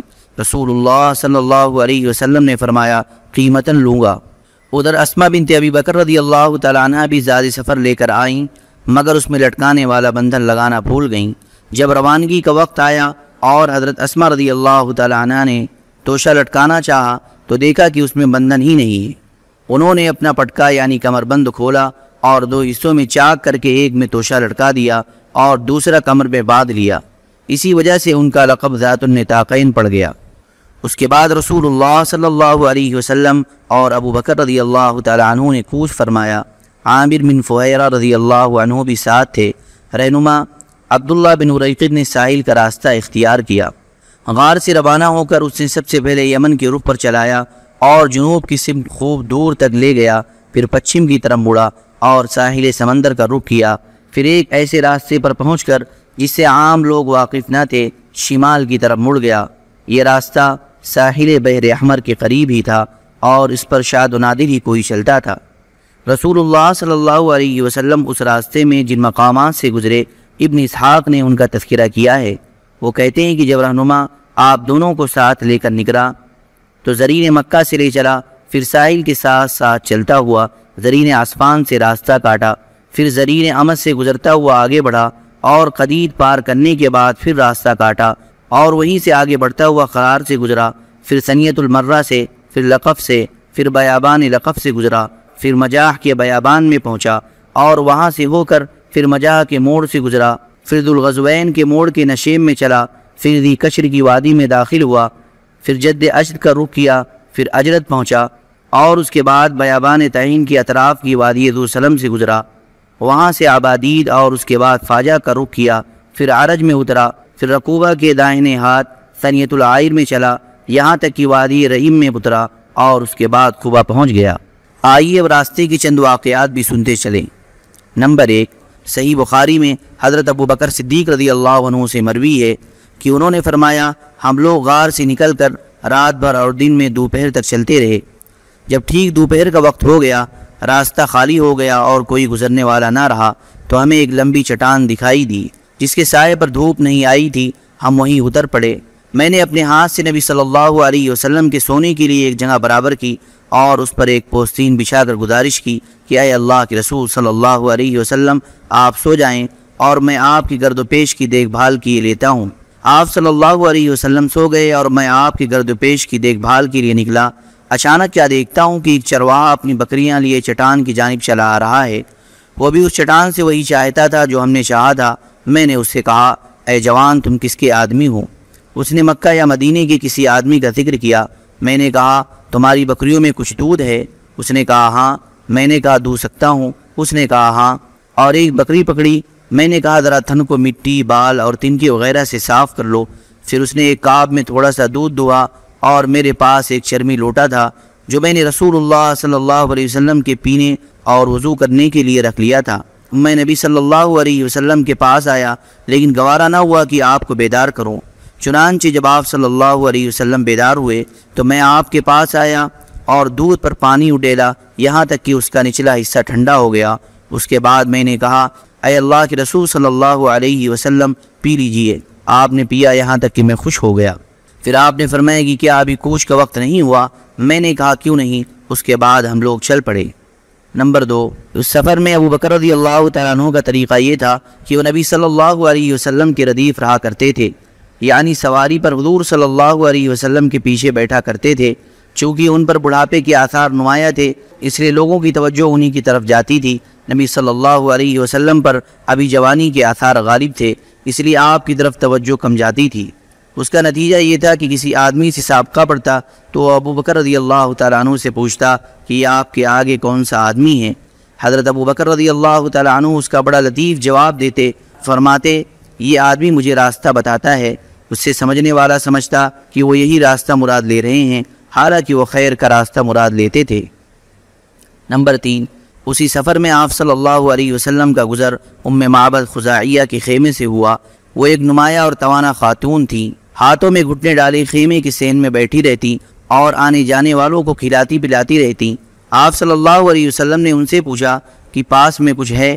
بولیں، بخدا ہمارے پاس کچھ ہوتا تو آپ لوگوں کی میزبانی میں تنگی نہ کرتی، بکریاں بھی دور دراز ہیں، یہ قحط کا زمانہ تھا۔ رسول اللہ صلی اللہ علیہ وسلم نے دیکھا کہ خیمے کے ایک گوشے میں ایک بکری ہے۔ فرمایا، ام معبد، یہ کیسی بکری ہے؟ بولیں، اسے کمزوری نے ریوڑ سے پیچھے چھوڑ رکھا ہے۔ آپ صلی اللہ علیہ وسلم نے دریافت کیا کہ اس میں کچھ دودھ ہے؟ بولی، وہ اس سے کہیں زیادہ کمزور ہے۔ آپ صلی اللہ علیہ وسلم نے فرمایا، اجازت ہے کہ اسے دو لوں؟ بولی، ہاں، میرے ماں باپ تم پر قربان، اگر تمہیں اس میں دودھ دکھائی دے رہا ہے تو ضرور دودھ لو۔ اس گفتگو کے بعد رسول اللہ صلی اللہ علیہ وسلم نے اس بکری کے تھن پر ہاتھ پھیرا، اللہ کا نام لیا اور دعا کی۔ بکری نے پاؤں پھیلا دیے، تھن میں بھرپور دودھ اتر آیا۔ آپ صلی اللہ علیہ وسلم نے ام معبد کا ایک بڑا سا برتن لیا جو ایک جماعت کو آسودہ کر سکتا تھا، اور اس میں اتنا دودھ دھوا کہ جھاگ اوپر آ گیا۔ پھر ام معبد کو بلایا، وہ پی کر شکم سیر ہو گئیں۔ تو اپنے ساتھیوں کو بلایا، وہ بھی شکم سیر ہو گئے تو خود پیا۔ پھر اسی برتن میں دوبارہ اتنا دودھ دھوا کہ برتن بھر گیا، اور اسے ام معبد کے پاس چھوڑ کر آگے چل پڑے۔ تھوڑی ہی دیر گزری تھی کہ ان کے شوہر ابو معبد اپنی کمزور بکریوں کو، جو دبلے پن کی وجہ سے مریل چال چل رہی تھیں، ہانکتے ہوئے آ پہنچے۔ دودھ دیکھا تو حیرت میں پڑ گئے۔ پوچھا، یہ تمہارے پاس کہاں سے آیا؟ جبکہ بکریاں دور دراز تھیں اور گھر میں دودھ دینے والی بکری نہ تھی۔ بولی، بخدا کوئی بات نہیں، سوائے اس کے کہ ہمارے پاس سے ایک بابرکت آدمی گزرا جس کی ایسی اور ایسی بات تھی اور یہ حال تھا۔ ابو معبد نے کہا، یہ تو وہی صاحب قریش معلوم ہوتا ہے جسے قریش تلاش کر رہے ہیں۔ اچھا، ذرا اس کی کیفیت تو بیان کرو۔ اس پر ام معبد نے نہایت دلکش انداز سے آپ صلی اللہ علیہ وسلم کے اوصاف و کمالات کا ایسا نقشہ کھینچا گویا کہ سننے والا آپ کو اپنے سامنے دیکھ رہا ہے۔ کتاب کے اخیر میں یہ اوصاف درج کیے جائیں گے۔ یہ اوصاف سن کر ابو معبد نے کہا، واللہ یہ تو وہی صاحب قریش ہے جس کے بارے میں لوگوں نے قسم قسم کی باتیں بیان کی ہیں۔ میرا ارادہ ہے کہ آپ صلی اللہ علیہ وسلم کی رفاقت اختیار کروں، اور کوئی راستہ ملا تو ایسا ضرور کروں گا۔ ادھر مکے میں ایک آواز ابھری جسے لوگ سن رہے تھے مگر اس کا بولنے والا دکھائی نہیں پڑ رہا تھا۔ آواز یہ تھی، جزا اللہ رب العرش خیر جزائه رفیقین حل خیمتی ام معبدی وما نزل بالبر وارتحل به وافلح من امسى رفیق محمدی فیا لقصی ما زوى الله عنكم به من فعال لم يجازى وسوددی ليهن بنو كعب مكان فتاتهم ومقعدها للمؤمنين بمرصدي سلوا أختكم عن شاتها وإنائها فإنكم أن تسألوا الشاة تشهدي۔ اللہ رب العرش ان دونوں رفیقوں کو بہترین جزا دے جو ام معبد کے خیمے میں نازل ہوئے۔ وہ دونوں خیر کے ساتھ اترے اور خیر کے ساتھ روانہ ہوئے، اور جو محمد صلی اللہ علیہ وسلم کا رفیق ہوا وہ کامیاب ہوا۔ ہائے قصے، اللہ نے اس کے ساتھ کتنے بے نظیر کارنامے اور سرداریاں تم سے سمیٹ لیں۔ بنو کعب کو ان کی خاتون کی قیام گاہ اور مومنین کی نگہداشت کا پڑاؤ مبارک ہو۔ تم اپنی خاتون سے اس کی بکری اور برتن کے متعلق پوچھو، تم اگر خود بکری سے پوچھو گے تو وہ بھی شہادت دے گی۔ حضرت اسماء رضی اللہ عنہا کہتی ہیں کہ ہمیں معلوم نہ تھا کہ رسول اللہ صلی اللہ علیہ وسلم نے کدھر کا رخ فرمایا ہے کہ ایک جن زیری مکہ سے اشعار پڑھتا ہوا آیا۔ لوگ اس کے پیچھے پیچھے چل رہے تھے، اس کی آواز سن رہے تھے لیکن خود اسے نہیں دیکھ رہے تھے، یہاں تک کہ وہ بالائی مکہ سے نکل گیا۔ وہ کہتی ہیں کہ جب ہم نے اس کی بات سنی تو ہمیں معلوم ہوا کہ رسول اللہ صلی اللہ علیہ وسلم نے کدھر کا رخ فرمایا ہے، یعنی آپ صلی اللہ علیہ وسلم کا رخ مدینہ کی جانب ہے۔ نمبر 4، راستے میں سراقہ بن مالک نے تعاقب کیا اور اس واقعے کو خود سراقہ نے بیان کیا۔ وہ کہتے ہیں کہ میں اپنی قوم بنی مدلج کی ایک مجلس میں بیٹھا تھا کہ اتنے میں ایک آدمی آ کر ہمارے پاس کھڑا ہوا اور ہم بیٹھے تھے۔ اس نے کہا، اے سراقہ، میں نے ابھی ساحل کے پاس چند افراد دیکھے ہیں، میرا خیال ہے کہ یہ محمد صلی اللہ علیہ وسلم اور ان کے ساتھی ہیں۔ سراقہ کہتے ہیں کہ میں سمجھ گیا یہ وہی لوگ ہیں، لیکن میں نے اس آدمی سے کہا کہ یہ وہ لوگ نہیں ہیں، بلکہ تم نے فلاں اور فلاں کو دیکھا ہے جو ہماری آنکھوں کے سامنے گزر کر گئے ہیں۔ پھر میں مجلس میں کچھ دیر تک ٹھہرا رہا، اس کے بعد اٹھ کر اندر گیا اور اپنی لوڑی کو حکم دیا کہ وہ میرا گھوڑا نکالے اور ٹیلے کے پیچھے روک کر میرا انتظار کرے۔ ادھر میں نے اپنا نیزہ لیا اور گھر کے پچھواڑے سے باہر نکلا۔ لاٹھی کا ایک سرا زمین پر گھسیٹ رہا تھا اور دوسرا اوپری سرا نیچے کر رکھا تھا۔ اس طرح میں اپنے گھوڑے کے پاس پہنچا اور اس پر سوار ہو گیا۔ میں نے دیکھا کہ وہ حسب معمول مجھے لے کر دوڑ رہا ہے، یہاں تک کہ میں ان کے قریب آ گیا۔ اس کے بعد گھوڑا مجھ سمیت پھسلا اور میں اس سے گر گیا۔ میں نے اٹھ کر ترکش کی طرف ہاتھ بڑھایا اور پانسے کے تیر نکال کر یہ جاننا چاہا کہ میں انہیں ضرر پہنچا سکوں گا یا نہیں، تو وہ تیر نکلا جو مجھے ناپسند تھا، لیکن میں نے تیر کی نافرمانی کی اور گھوڑے پر سوار ہو گیا۔ وہ مجھے لے کر دوڑنے لگا، یہاں تک کہ جب میں رسول اللہ صلی اللہ علیہ وسلم کی قرأت سن رہا تھا اور آپ التفات نہیں فرماتے تھے، جبکہ ابو بکر بار بار مڑ کر دیکھ رہے تھے، تو میرے گھوڑے کے اگلے دونوں پاؤں زمین میں دھس گئے، یہاں تک کہ گھٹنوں تک جا پہنچے اور میں اس سے گر گیا۔ پھر میں نے اسے ڈانٹا تو اس نے اٹھنا چاہا، لیکن وہ اپنے پاؤں بمشکل نکال سکا۔ بہرحال جب وہ سیدھا کھڑا ہوا تو اس کے پاؤں کے نشان سے آسمان کی طرف دھوئیں جیسا غبار اڑ رہا تھا۔ میں نے پھر پانسے کے تیر سے قسمت معلوم کی، پھر وہی تیر نکلا جو مجھے ناپسند تھا۔ اس کے بعد میں نے امان کے ساتھ انہیں پکارا تو وہ لوگ ٹھہر گئے اور میں اپنے گھوڑے پر سوار ہو کر ان کے پاس پہنچا۔ جس وقت میں ان سے روک دیا گیا تھا اسی وقت میرے دل میں بات بیٹھ گئی تھی کہ رسول اللہ صلی اللہ علیہ وسلم کا معاملہ غالب آ کر رہے گا۔ چنانچہ میں نے آپ صلی اللہ علیہ وسلم سے کہا کہ آپ کی قوم نے آپ کے بدلے دیت کا انعام رکھا ہے، اور ساتھ ہی میں نے لوگوں کے عزائم سے آپ صلی اللہ علیہ وسلم کو آگاہ کیا اور توشہ اور ساز و سامان کی بھی پیشکش کی، مگر انہوں نے میرا کوئی سامان نہیں لیا اور نہ مجھ سے کوئی سوال کیا، صرف اتنا کہا کہ ہمارے متعلق رازداری برتنا۔ میں نے آپ صلی اللہ علیہ وسلم سے گزارش کی کہ آپ مجھے کوئی پروان امن لکھ دیں۔ آپ صلی اللہ علیہ وسلم نے عامر بن فہیرہ کو حکم دیا اور انہوں نے چمڑے کے ایک ٹکڑے پر لکھ کر میرے حوالے کر دیا۔ پھر رسول اللہ صلی اللہ علیہ وسلم آگے بڑھ گئے۔ اس واقعے سے متعلق خود ابو بکر رضی اللہ تعالیٰ عنہ کی بھی ایک روایت ہے۔ ان کا بیان ہے کہ ہم لوگ روانہ ہوئے تو قوم ہماری تلاش میں تھی، مگر سراقہ بن مالک بن جاشم کے سوا جو اپنے گھوڑے پر آیا تھا اور کوئی ہمیں نہ پا سکا۔ میں نے کہا، اے اللہ کے رسول صلی اللہ علیہ وسلم، یہ پیچھا کرنے والا ہمیں آ لینا چاہتا ہے۔ آپ صلی اللہ علیہ وسلم نے فرمایا، لا تحزن ان اللہ معنا، غم نہ کرو، اللہ ہمارے ساتھ ہے۔ بہرحال سراقہ واپس ہوا تو دیکھا کہ لوگ تلاش میں سرگرداں ہیں۔ کہنے لگا، ادھر کی کھوج خبر لے چکا ہوں، یہاں تمہارا جو کام تھا وہ کیا جا چکا ہے۔ اس طرح لوگوں کو واپس لے گیا، یعنی دن کے شروع میں تو چڑھا آ رہا تھا اور آخر میں پاسبان بن گیا۔ نمبر 5، راستے میں نبی کریم صلی اللہ علیہ وسلم کو بریدہ اسلمی ملے۔ یہ اپنی قوم کے سردار تھے اور قریش نے جس زبردست انعام کا اعلان کر رکھا تھا، اسی کی لالچ میں نبی صلی اللہ علیہ وسلم اور ابو بکر رضی اللہ تعالیٰ عنہ کی تلاش میں نکلے تھے۔ لیکن جب رسول اللہ صلی اللہ علیہ وسلم سے سامنا ہوا اور بات چیت ہوئی تو نغد دل دے بیٹھے اور اپنی قوم کے 70 آدمیوں سمیت وہیں مسلمان ہو گئے۔ پھر اپنی پگڑی اتار کر نیزے سے باندھ لی، جس کا سفید فریرہ ہوا میں لہراتا اور بشارت سناتا تھا کہ امن کا بادشاہ، صلح کا حامی، دنیا کو عدالت و انصاف سے بھرپور کرنے والا تشریف لا رہا ہے۔ نمبر 6، راستے میں نبی صلی اللہ علیہ وسلم کو حضرت زبیر بن عوام رضی اللہ تعالیٰ عنہ ملے۔ یہ مسلمانوں کے ایک تجارت پیشہ گروہ کے ساتھ ملک شام سے واپس آ رہے تھے۔ حضرت زبیر رضی اللہ تعالیٰ عنہ نے رسول اللہ صلی اللہ علیہ وسلم اور ابو بکر رضی اللہ تعالیٰ عنہ کو سفید پارچہ جات پیش کیے۔ قباء میں تشریف آوری۔ دوشنبہ 8 ربیع الاول سن 14 نبوت یعنی سن 1 ہجری مطابق 23 ستمبر 622 عیسوی کو رسول اللہ صلی اللہ علیہ وسلم قباء میں وارد ہوئے۔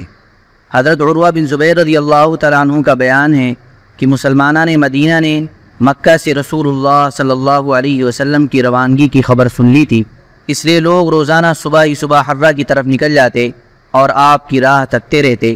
جب دوپہر کو دھوپ سخت ہو جاتی تو واپس چلے آتے۔ ایک روز طویل انتظار کے بعد لوگ اپنے اپنے گھروں کو پہنچ چکے تھے کہ ایک یہودی نے اپنے کسی ٹیلے پر کچھ دیکھنے کے لیے چڑھا۔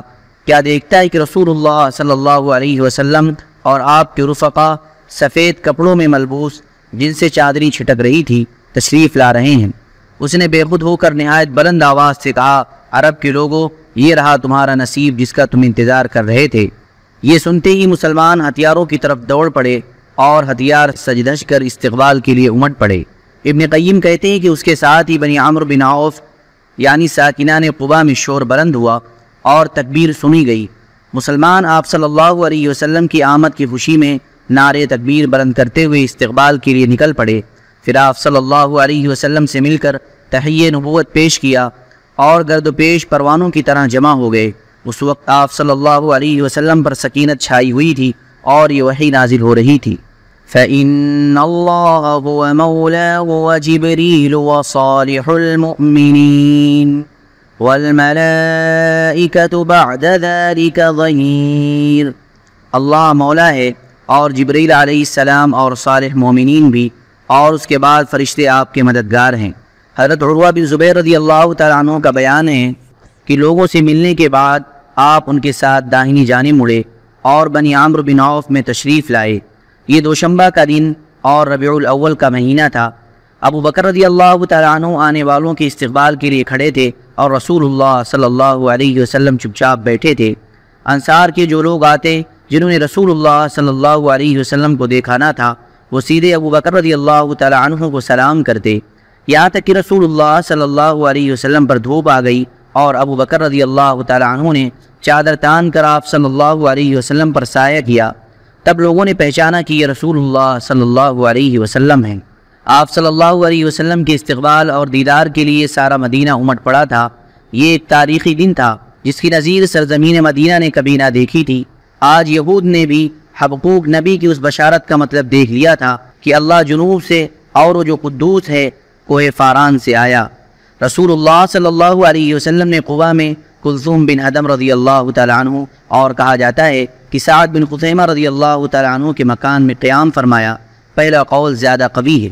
ادھر حضرت علی بن ابی طالب رضی اللہ تعالیٰ عنہ نے مکہ میں 3 روز ٹھہر کر اور لوگوں کی جو امانتیں رسول اللہ صلی اللہ علیہ وسلم کے پاس تھی انہیں ادا کر کے پیدل ہی مدینے کا رخ کیا اور قباء میں رسول اللہ صلی اللہ علیہ وسلم سے آ ملے اور کلثوم بن ادم کے یہاں قیام فرمایا۔ رسول اللہ صلی اللہ علیہ وسلم نے قباء میں کل 4 دن یعنی دوشنبہ، منگل، بدھ، جمعرات یا 10 سے زیادہ دن یا پہنچ اور روانگی کے علاوہ 24 دن قیام فرمایا، اور اسی دوران مسجد قباء کی بنیاد رکھی اور اس میں نماز بھی پڑھی۔ یہ آپ صلی اللہ علیہ وسلم کی نبوت کے بعد پہلی مسجد ہے جس کی بنیاد تقوی پر رکھی گئی۔ 5ویں دن یا 12ویں دن یا 26ویں دن جمعہ کو آپ صلی اللہ علیہ وسلم حکم الہی کے مطابق سوار ہوئے۔ ابو بکر رضی اللہ تعالیٰ عنہ آپ کے ردیف تھے۔ آپ صلی اللہ علیہ وسلم نے بنو نجار کو، جو آپ صلی اللہ علیہ وسلم کے ماموں کا قبیلہ تھا، اطلاع بھیج دی تھی، چنانچہ وہ تلوار حمائل کیے حاضر تھے۔ آپ نے ان کی معیت میں مدینہ کا رخ کیا۔ بنو سالم بن عوف کی آبادی میں پہنچے تو جمعہ کا وقت آ گیا۔ آپ صلی اللہ علیہ وسلم نے بطن وادی میں اس مقام پر جمعہ پڑھا جہاں اب مسجد ہے۔ کل 100 آدمی تھے۔ مدینہ میں داخلہ۔ جمعہ کے بعد نبی صلی اللہ علیہ وسلم مدینہ تشریف لے گئے، اور اسی دن سے اس شہر کا نام یثرب کے بجائے مدینۃ الرسول، شہر رسول صلی اللہ علیہ وسلم پڑ گیا، جسے مختصراً مدینہ کہا جاتا ہے۔ یہ نہایت تابناک تاریخی دن تھا۔ گلی کوچے تقدیس و تحمید کے کلمات سے گونج رہے تھے، اور انصار کی بچیاں خوشی و مسرت سے ان اشعار کے نغمے بکھیر رہی تھیں۔ اشرق البدر علینا من ثنیات الوداع، ان پہاڑوں سے جو ہیں سوئے جنوب 14ویں کا چاند ہے ہم پر چڑھا۔ وجب الشکر علینا ما دعا للہ داع، کیسا عمدہ دین اور تعلیم ہے، شکر واجب ہے ہمیں اللہ کا۔ ایھا المبعوث فینا جئت بالامر المطاع، ہے اطاعت فرض تیرے حکم کی، بھیجنے والا ہے تیرا کبریا۔ انصار اگرچہ بڑے دولت مند نہ تھے، لیکن ہر ایک کی یہی آرزو تھی کہ رسول اللہ صلی اللہ علیہ وسلم اس کے یہاں قیام فرمائیں۔ چنانچہ آپ صلی اللہ علیہ وسلم انصار کے جس مکان یا محلے سے گزرتے، وہاں کے لوگ آپ کی اونٹنی کی نکیل پکڑ لیتے اور عرض کرتے کہ تعداد و سامان اور ہتھیار و حفاظت فرش راہ ہیں، تشریف لائیے، مگر آپ صلی اللہ علیہ وسلم فرماتے کہ اونٹنی کی راہ چھوڑ دو، یہ اللہ کی طرف سے معمور ہے۔ چنانچہ اونٹنی مسلسل چلتی رہی اور اس مقام پر پہنچ کر بیٹھی جہاں آج مسجد نبوی ہے، لیکن آپ صلی اللہ علیہ وسلم نیچے نہیں اترے، یہاں تک کہ وہ اٹھ کر تھوڑی دور گئی، پھر مڑ کر دیکھنے کے بعد پلٹ آئی اور اپنی پہلی جگہ بیٹھ گئی۔ اس کے بعد آپ صلی اللہ علیہ وسلم نیچے تشریف لائے۔ یہ آپ صلی اللہ علیہ وسلم کے ننیال والوں یعنی بنو نجار کا محلہ تھا، اور یہ اونٹنی کے لیے محض توفیق الہی تھی، کیونکہ آپ صلی اللہ علیہ وسلم ننیال میں قیام فرما کر ان کی عزت افزائی کرنا چاہتے تھے۔ اب بنو نجار کے لوگوں نے اپنے اپنے گھر لے جانے کے لیے رسول اللہ صلی اللہ علیہ وسلم سے عرض معروض شروع کی، لیکن ابو ایوب انصاری رضی اللہ تعالیٰ عنہ نے لپک کر کجاوا اٹھا لیا اور اپنے گھر لے کر چلے گئے۔ اس پر رسول اللہ صلی اللہ علیہ وسلم فرمانے لگے، آدمی اپنے کجاوے کے ساتھ ہے۔ ادھر حضرت اسعد بن زرارہ رضی اللہ تعالیٰ عنہ نے آ کر اونٹنی کی نکیل پکڑی، چنانچہ یہ اونٹنی انہی کے پاس رہی۔ صحیح بخاری میں حضرت انس رضی اللہ تعالیٰ عنہ سے مروی ہے کہ نبی صلی اللہ علیہ وسلم نے فرمایا، ہمارے کس آدمی کا گھر زیادہ قریب ہے؟ حضرت ابو ایوب انصاری رضی اللہ تعالیٰ عنہ نے کہا، میرا اے اللہ کے رسول، یہ رہا میرا مکان اور یہ رہا میرا دروازہ۔ آپ صلی اللہ علیہ وسلم نے فرمایا، جاؤ اور ہمارے لیے قیلولہ کی جگہ تیار کر دو۔ انہوں نے عرض کی، آپ دونوں حضرات تشریف لے چلیں، اللہ برکت دے۔ چند دن بعد آپ صلی اللہ علیہ وسلم کی زوجہ محترمہ ام المؤمنین حضرت سودہ رضی اللہ عنہا اور آپ صلی اللہ علیہ وسلم کی دونوں صاحبزادیاں حضرت فاطمہ اور ام کلثوم اور حضرت اسامہ بن زید اور ام ایمن بھی آ گئیں۔ ان سب کو حضرت عبداللہ بن ابی بکر رضی اللہ تعالیٰ عنہ آل ابی بکر کے ساتھ، جن میں حضرت عائشہ رضی اللہ تعالیٰ عنہا بھی تھی، لے کر آئے تھے۔ البتہ نبی صلی اللہ علیہ وسلم کی ایک صاحبزادی حضرت زینب رضی اللہ عنہا حضرت ابو العاص کے پاس باقی رہ گئی، انہوں نے آنے نہیں دیا اور وہ جنگ بدر کے بعد تشریف لا سکی۔ حضرت عائشہ رضی اللہ تعالیٰ عنہا کا بیان ہے کہ رسول اللہ صلی اللہ علیہ وسلم مدینہ تشریف لائے تو حضرت ابو بکر اور حضرت بلال رضی اللہ عنہما کو بخار آ گیا۔ میں نے ان کی خدمت میں حاضر ہو کر دریافت کیا کہ ابا جان آپ کا کیا حال ہے، اور اے بلال آپ کا کیا حال ہے؟ وہ فرماتی ہے کہ جب حضرت ابو بکر رضی اللہ تعالیٰ عنہ کو بخار آتا تو یہ شعر پڑھتے، کل امرئ مصبح فی اہلہ والموت ادنی من شراک نعلہ، ہر آدمی سے اس کے اہل کے اندر صبح خیر کہا جاتا ہے، حالانکہ موت اس کے جوتے کے تسمے سے بھی زیادہ قریب ہے۔ اور حضرت بلال رضی اللہ تعالیٰ عنہ کی حالت کچھ سنبھلتی تو اپنی کربناک آواز بلند کرتے اور کہتے، الا لیت شعری هل ابیتن لیلتا بواد وحولی اذخر وجلیل وهل أردا يوما مياه مجنة وهل يبدو لي شامة وطفيل۔ کاش میں جانتا کہ کوئی رات وادی یعنی مکہ میں گزار سکوں گا اور میرے گرد اذخر اور جلیل گھاس ہوں گی، اور کیا کسی دن مجنہ کے چشمے پر وارد ہو سکوں گا اور مجھے شامہ اور طفیل پہاڑ دکھلائی پڑیں گے۔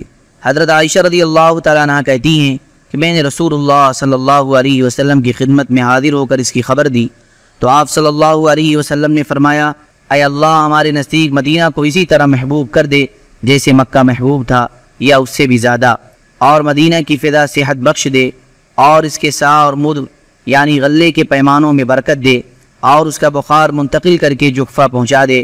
اللہ نے آپ صلی اللہ علیہ وسلم کی دعا سن لی اور حالات بدل گئے۔ یہاں تک حیات طیبہ کی ایک قسم اور اسلامی دعوت کا ایک دور یعنی مکی دور پورا ہو جاتا ہے۔ مدنی زندگی۔ مدنی عہد کو 3 مرحلوں پر تقسیم کیا جا سکتا ہے۔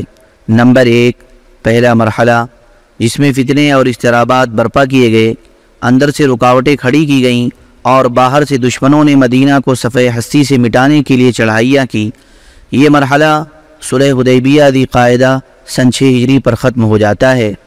نمبر 2، دوسرا مرحلہ جس میں بت پرست قیادت کے ساتھ صلح ہوئی، یہ فتح مکہ رمضان سن 8 ہجری پر منتہا ہوتا ہے۔ یہی مرحلہ شاہان عالم کو دعوت دین پیش کرنے کا بھی مرحلہ ہے۔ نمبر 3، تیسرا مرحلہ جس میں خلقت اللہ کے دین میں فوج در فوج داخل ہوئی، یہی مرحلہ مدینہ میں قوموں اور قبیلوں کے وفود کی آمد کا بھی مرحلہ ہے۔ یہ مرحلہ رسول اللہ صلی اللہ علیہ وسلم کی حیات مبارکہ کے اخیر یعنی ربیع الاول سن 11 ہجری تک محیط ہے۔ ہجرت کے وقت مدینہ کے حالات۔ ہجرت کا مطلب صرف یہی نہیں تھا کہ فتنے اور تمسخر کا نشانہ بننے سے نجات حاصل کر لی جائے، بلکہ اس میں یہ مفہوم بھی شامل تھا کہ ایک پرامن علاقے کے اندر ایک نئے معاشرے کی تشکیل میں تعاون کیا جائے۔ اس لیے ہر صاحب استطاعت مسلمان پر فرض قرار پایا تھا کہ اس وطن جدید کی تعمیر میں حصہ لے اور اس کی پختگی، حفاظت اور رفعت شان میں اپنی کوشش صرف کرے۔ یہ بات تو قطعی طور پر معلوم ہے کہ رسول اللہ صلی اللہ علیہ وسلم ہی اس معاشرے کی تشکیل کے امام، قائد اور رہنما تھے، اور کسی نزاع کے بغیر سارے معاملات کی باغ ڈور آپ صلی اللہ علیہ وسلم ہی کے ہاتھ میں تھی۔ مدینہ میں رسول اللہ صلی اللہ علیہ وسلم کو 3 طرح کی قوموں سے سابقہ درپیش تھا، جن میں سے ہر ایک کے حالات دوسرے سے بالکل جداگانہ تھے، اور ہر ایک قوم کے تعلق سے کچھ خصوصی مسائل تھے جو دوسری قوموں کے مسائل سے مختلف تھے۔ یہ 3 اقوام حسب ذیل تھیں۔ نمبر 1، آپ صلی اللہ علیہ وسلم کے پاک باز صحابہ کرام رضی اللہ عنہم اجمعین کی منتخب اور ممتاز جماعت۔ نمبر 2، مدینہ کے قدیم اور اصلی قبائل سے تعلق رکھنے والے مشرکین جو اب تک ایمان نہیں لائے تھے۔ نمبر 3، یہود۔ الف، صحابہ کرام رضی اللہ تعالیٰ عنہم کے تعلق سے آپ صلی اللہ علیہ وسلم کو جن مسائل کا سامنا تھا ان کی توضیح یہ ہے کہ ان کے لیے مدینہ کے حالات مکے کے حالات سے قطعی طور پر مختلف تھے۔ مکے میں اگرچہ ان کا کلمہ ایک تھا اور ان کے مقاصد بھی ایک تھے، مگر وہ خود مختلف گھرانوں میں بکھرے ہوئے تھے اور مجبور و مقہور اور ذلیل و کمزور تھے۔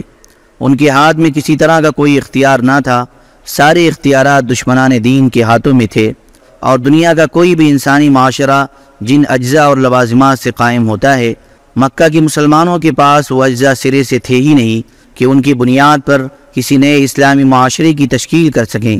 اس لیے ہم دیکھتے ہیں کہ مکی صورتوں میں صرف اسلامی مبادیات کی تفصیل بیان کی گئی ہے اور صرف ایسے احکامات نازل کیے گئے ہیں جن پر ہر آدمی تنہا عمل کر سکتا ہے۔ اس کے علاوہ نیکی، بھلائی اور مکارم اخلاق کی ترغیب دی گئی ہے اور رذیل و ذلیل کاموں سے بچنے کی تاکید کی گئی ہے۔ اس کے برخلاف مدینہ میں مسلمانوں کی زمام کار پہلے ہی دن سے خود ان کے ہاتھ میں تھی، ان پر کسی دوسرے آدمی کا تسلط نہ تھا۔ اس لیے اب وقت آ گیا تھا کہ مسلمان تہذیب و عمرانیات، معاشیات و اقتصادیات، سیاست و حکومت اور صلح و جنگ کے مسائل کا سامنا کریں، اور ان کے لیے حلال و حرام اور عبادات و اخلاق وغیرہ مسائل زندگی کی بھرپور تنقیح کی جائے۔ وقت آ گیا تھا کہ مسلمان ایک نیا معاشرہ یعنی اسلامی معاشرہ تشکیل کریں جو زندگی کے تمام مرحلوں میں جاہلی معاشرے سے مختلف اور عالم انسانی کے اندر موجود کسی بھی دوسرے معاشرے سے ممتاز ہو۔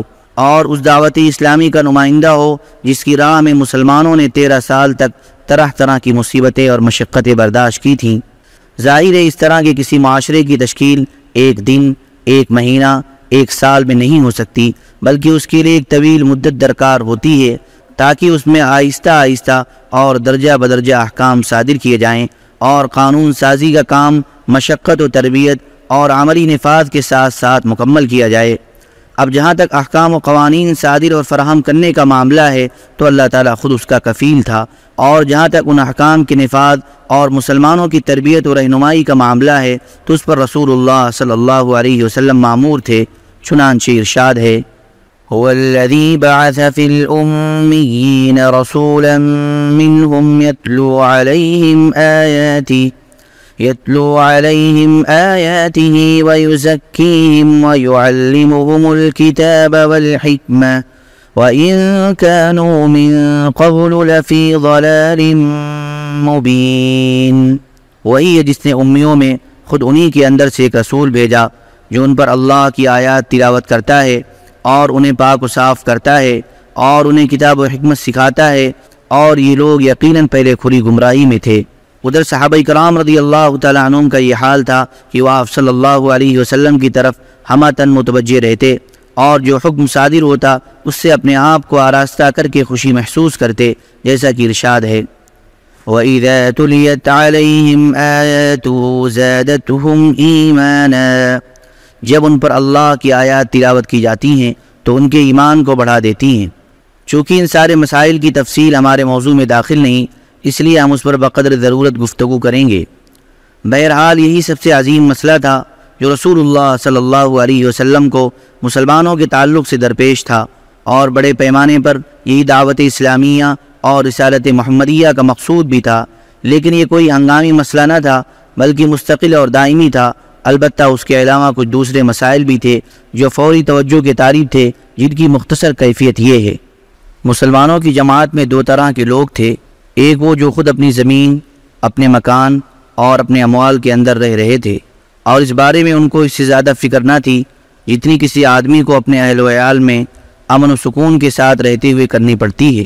یہ انصار کا گروہ تھا، اور ان میں پشتہ پشت سے باہم بڑی مستحکم عداوتیں اور نفرتیں چلی آ رہی تھیں۔ ان کے پہلو و پہلو دوسرا گروہ مہاجرین کا تھا جو ان ساری سہولتوں سے محروم تھا اور لٹ پٹ کر کسی نہ کسی طرح تن بتقدیر مدینہ پہنچ گیا تھا۔ ان کے پاس نہ تو رہنے کے لیے کوئی ٹھکانہ تھا، نہ پیٹ پالنے کے لیے کوئی کام، اور نہ سرے سے کسی قسم کا کوئی مال جس پر ان کی معیشت کا ڈھانچہ کھڑا ہو سکے۔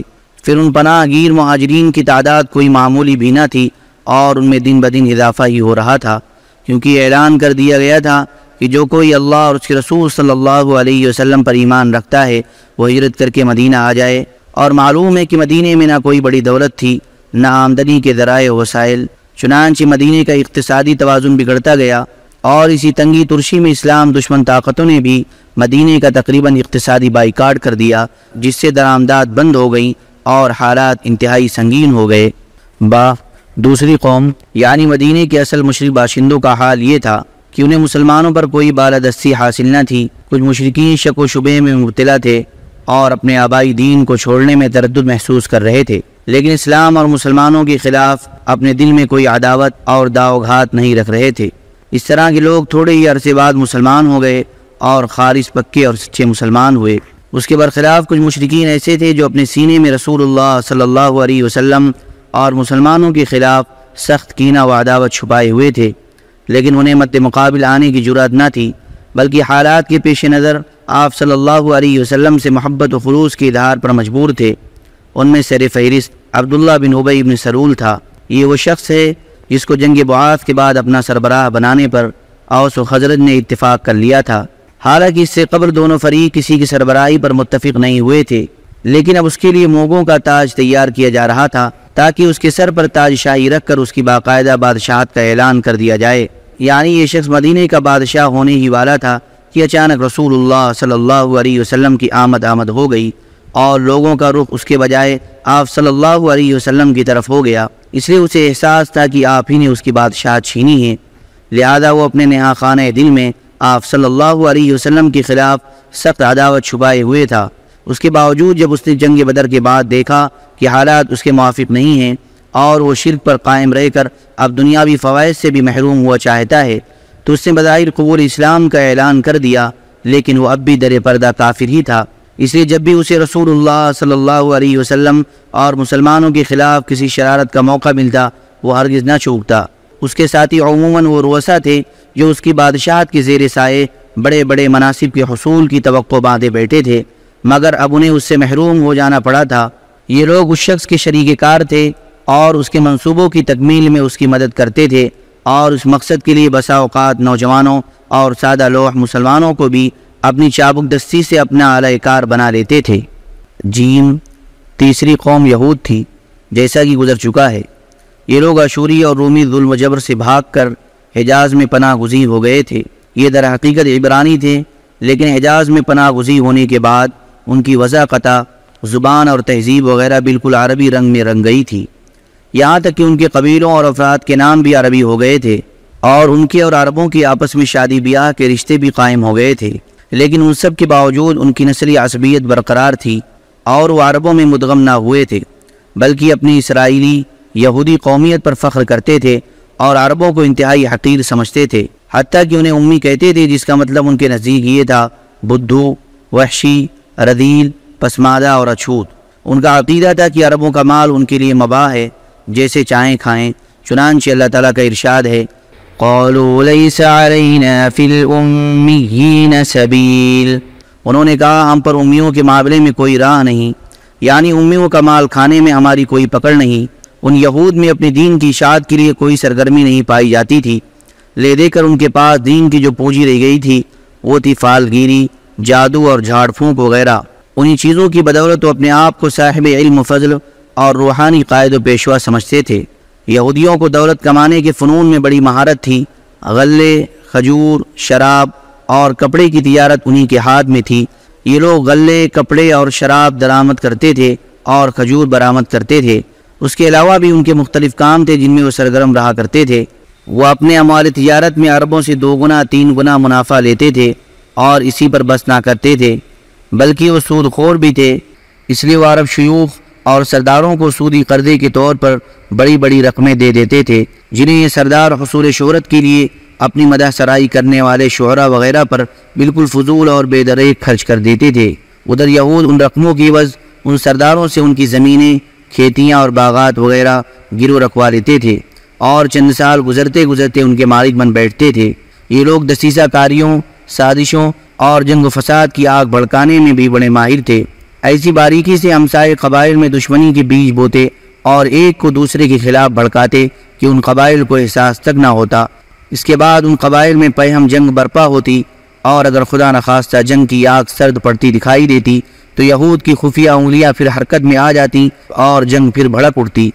کمال یہ تھا کہ یہ لوگ قبائل کو لڑا بھڑا کر چپ چاپ کنارے بیٹھ رہتے اور عربوں کی تباہی کا تماشا دیکھتے، البتہ بھاری بھرکم سودی قرض دیتے رہتے تاکہ سرمایہ کی کمی کے سبب لڑائی بند نہ ہونے پائے، اور اس طرح وہ دوہرا نفع کماتے رہتے۔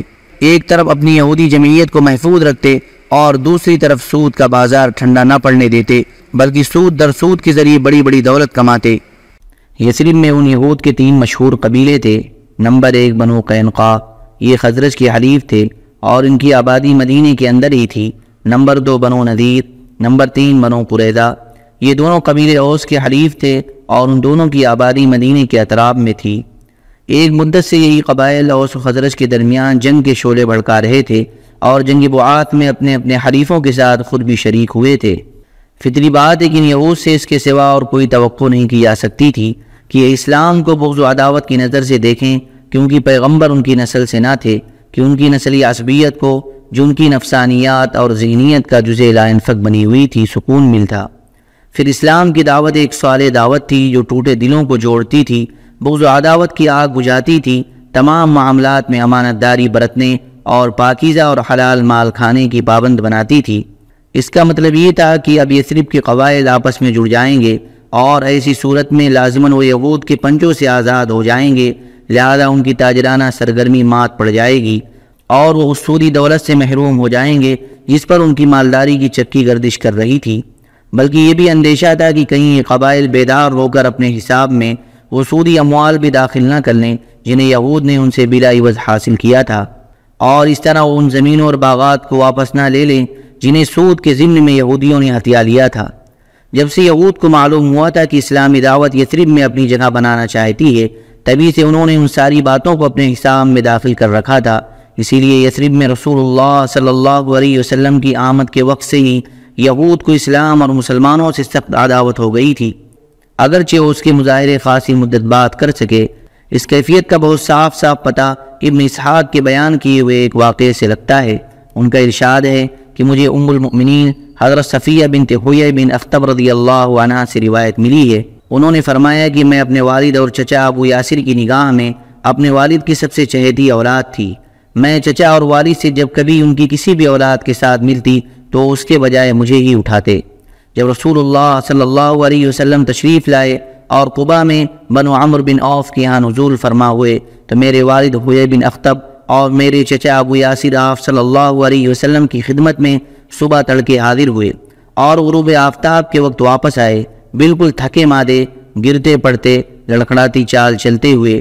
میں نے حسب معمول چہک کر ان کی طرف دوڑ لگائی، لیکن انہیں اس قدر غم تھا کہ بخدا دونوں میں سے کسی نے بھی میری طرف التفات نہ کیا، اور میں نے اپنے چچا کو سنا وہ میرے والد حیی بن اخطب سے کہہ رہے تھے، کیا یہ وہی ہے؟ انہوں نے کہا ہاں خدا کی قسم۔ چچا نے کہا آپ انہیں ٹھیک ٹھیک پہچان رہے ہو؟ والد نے کہا ہاں۔ چچا نے کہا تو اب آپ کے دل میں ان کے متعلق کیا ارادے ہیں؟ والد نے کہا عداوت، خدا کی قسم جب تک زندہ رہوں گا۔ اسی کی شہادت صحیح بخاری کی اس روایت سے بھی ملتی ہے جس میں حضرت عبداللہ بن سلام رضی اللہ تعالیٰ عنہ کے مسلمان ہونے کا واقعہ بیان کیا گیا ہے۔ موصوف ایک نہایت بلند پایا یہودی عالم تھے۔ آپ کو جب بنو نجار میں رسول اللہ صلی اللہ علیہ وسلم کی تشریف آوری کی خبر ملی تو آپ صلی اللہ علیہ وسلم کی خدمت میں بعجلت تمام حاضر ہوئے اور چند سوالات پیش کیے جنہیں صرف نبی ہی جانتا ہے، اور جب نبی صلی اللہ علیہ وسلم کی طرف سے ان کے جوابات سنے تو وہیں اسی وقت مسلمان ہو گئے۔ پھر آپ صلی اللہ علیہ وسلم سے کہا کہ یہود ایک بہتان باز قوم ہے، اگر انہیں اس سے قبل کہ آپ صلی اللہ علیہ وسلم کچھ دریافت فرمائیں میرے اسلام لانے کا پتہ لگ گیا تو آپ کے پاس مجھ پر بہتان تراشیں گے۔ لہذا رسول اللہ صلی اللہ علیہ وسلم نے یہود کو بلا بھیجا، وہ آئے اور ادھر عبداللہ بن سلام رضی اللہ عنہ گھر کے اندر چھپ گئے تھے تو رسول اللہ صلی اللہ علیہ وسلم نے دریافت فرمایا کہ عبداللہ بن سلام تمہارے اندر کیسے آدمی ہیں؟ انہوں نے کہا ہمارے سب سے بڑے عالم ہیں اور سب سے بڑے عالم کے بیٹے ہیں، ہمارے سب سے اچھے آدمی ہیں اور سب سے اچھے آدمی کے بیٹے ہیں۔ ایک روایت کے الفاظ یہ ہیں کہ ہمارے سردار ہیں اور ہمارے سردار کے بیٹے ہیں۔ ایک دوسری روایت کے الفاظ یہ ہیں کہ ہمارے سب سے اچھے آدمی ہیں اور سب سے اچھے آدمی کے بیٹے ہیں، اور ہم میں سب سے افضل ہیں اور سب سے افضل آدمی کے بیٹے ہیں۔ رسول اللہ صلی اللہ علیہ وسلم نے فرمایا اچھا یہ بتاؤ اگر عبداللہ مسلمان ہو جائیں تو؟ یہود نے 2 یا 3 بار کہا اللہ ان کو اس سے محفوظ رکھے۔ اس کے بعد حضرت عبداللہ بن سلام رضی اللہ تعالیٰ عنہ برآمد ہوئے اور فرمایا اشہد ان لا الہ الا اللہ و اشہد ان محمد رسول اللہ، میں گواہی دیتا ہوں کہ اللہ کے سوا کوئی لائق عبادت نہیں، اور میں گواہی دیتا ہوں کہ محمد اللہ کے رسول ہیں۔ اتنا سننا تھا کہ یہود بول پڑے شرنا وابن شرنا، یہ ہمارا سب سے برا آدمی ہے اور سب سے برے آدمی کا بیٹا ہے، اور اسی وقت ان کی برائیاں شروع کر دیں۔ ایک روایت میں ہے کہ اس پر حضرت عبداللہ بن سلام رضی اللہ تعالی عنہ نے فرمایا اے جماعت یہود اللہ سے ڈرو، اس اللہ کی قسم جس کے سوا کوئی معبود نہیں، تم لوگ جانتے ہو کہ آپ صلی اللہ علیہ وسلم اللہ کے رسول ہیں اور آپ حق لے کر تشریف لائے ہیں، لیکن یہودیوں نے کہا تم جھوٹ کہتے ہو۔ یہ پہلا تجربہ تھا جو رسول اللہ صلی اللہ علیہ وسلم کو یہود کے متعلق حاصل ہوا، اور مدینے میں داخلے کے پہلے ہی دن حاصل ہوا۔ یہاں تک جو کچھ ذکر کیا گیا یہ مدینے کے داخلی حالات سے متعلق تھا۔ بیرون مدینہ مسلمانوں کے سب سے کڑے دشمن قریش تھے، اور 13 سال تک جبکہ مسلمان ان کے زیر دست تھے، دہشت مچانے، دھمکی دینے اور تنگ کرنے کے تمام ہتھ کنڈے استعمال کر چکے تھے، طرح طرح کی سختیاں اور مظالم کر چکے تھے، منظم اور وسیع پروپیگنڈے اور نہایت صبر آزما نفسیاتی حربے استعمال میں لا چکے تھے۔ پھر جب مسلمانوں نے مدینہ ہجرت کی تو قریش نے ان کی زمینیں، مکانات اور مال و دولت سب کچھ ضبط کر لیا، اور مسلمانوں اور ان کے اہل و عیال کے درمیان رکاوٹ بن کر کھڑے ہو گئے، بلکہ جس کو پا سکے قید کر کے طرح طرح کی اذیتیں دیں۔ پھر اسی پر بس نہ کیا بلکہ سربراہ دعوت حضرت محمد صلی اللہ علیہ وسلم کو قتل کرنے اور آپ صلی اللہ علیہ وسلم کی دعوت کو بے خبن سے اکھاڑنے کے لیے خوفناک سازشیں کی اور اسے روب عمل لانے کے لیے اپنی ساری صلاحیتیں صرف کر دیں۔ بھئی ہماں جب مسلمان کسی طرح بچ بچا کر کوئی 500 کلومیٹر دور مدینہ کی سرزمین پر جا پہنچے تو قریش نے اپنی ساکھ کا فائدہ اٹھاتے ہوئے گھناؤنا سیاسی کردار انجام دیا، یعنی یہ چونکہ حرم کے باشندے اور بیت اللہ کے پڑوسی تھے اور اس کی وجہ سے انہیں اہل عرب کے درمیان دینی قیادت اور دنیاوی ریاست کا منصب حاصل تھا، اسی لیے انہوں نے جزیرۃ العرب کے دوسری مشرکین کو بھڑکا اور ورغلا کر مدینہ کا تقریباً مکمل بائیکاٹ کرا دیا، جس کی وجہ سے مدینہ کی درآمدات نہایت مختصر رہ گئیں، جبکہ وہاں مہاجرین پناہ گیروں کی تعداد روز بروز بڑھتی جا رہی تھی۔ در حقیقت مکے کے ان سرکشوں اور مسلمانوں کے اس نئے وطن کے درمیان حالت جنگ قائم ہو چکی تھی، اور یہ نہایت احمقانہ بات ہے کہ اس جھگڑے کا الزام مسلمانوں کے سر ڈالا جائے۔ مسلمانوں کو حق پہنچتا تھا کہ جس طرح ان کے اموال ضبط کیے گئے تھے اسی طرح وہ بھی ان سرکشوں کی اموال ضبط کریں، جس طرح انہیں ستایا گیا تھا اسی طرح وہ بھی ان سرکشوں کو ستائیں، اور جس طرح مسلمانوں کی زندگیوں کے آگے رکاوٹیں کھڑی کی گئی تھیں اسی طرح مسلمان بھی ان سرکشوں کی زندگیوں کے آگے رکاوٹ کھڑی کریں اور ان سرکشوں کو جیسے کو تیسا والا بدلہ دیں تاکہ انہیں مسلمانوں کو تباہ کرنے اور بے خبن سے اکھاڑنے کا موقع نہ مل سکے۔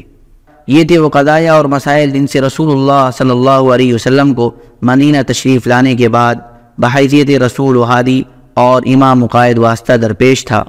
رسول اللہ صلی اللہ علیہ وسلم نے ان تمام مسائل کے تئیں مدینہ میں پیغمبرانہ کردار اور قائدانہ رول ادا کیا، اور جو قوم نرمی و محبت یا سختی و درستی میں جس سلوک کی مستحق تھی اس کے ساتھ وہی سلوک کیا، اور اس میں کوئی شبہ نہیں کہ رحمت و محبت کا پہلو سختی اور درستی پر غالب تھا، یہاں تک کہ چند برسوں میں زمام کار اسلام اور اہل اسلام کے ہاتھ آ گئی۔ اگلے صفحات میں انہی باتوں کی تفصیلات ہدیہ قارئین کی جائے گی۔ نئے معاشرے کی تشکیل۔ ہم بیان کر چکے ہیں کہ رسول اللہ صلی اللہ علیہ وسلم نے مدینے میں بنو نجار کے یہاں جمعہ 12 ربیع الاول سن 1 ہجری مطابق 27 ستمبر 622 عیسوی کو حضرت ابو ایوب انصاری رضی اللہ تعالیٰ عنہ کے مکان کے سامنے نزول فرمایا تھا، اور اسی وقت فرمایا تھا کہ انشاءاللہ یہی منزل ہوگی۔ پھر آپ صلی اللہ علیہ وسلم حضرت ابو ایوب انصاری رضی اللہ تعالیٰ عنہ کے گھر منتقل ہو گئے تھے۔ مسجد نبوی کی تعمیر۔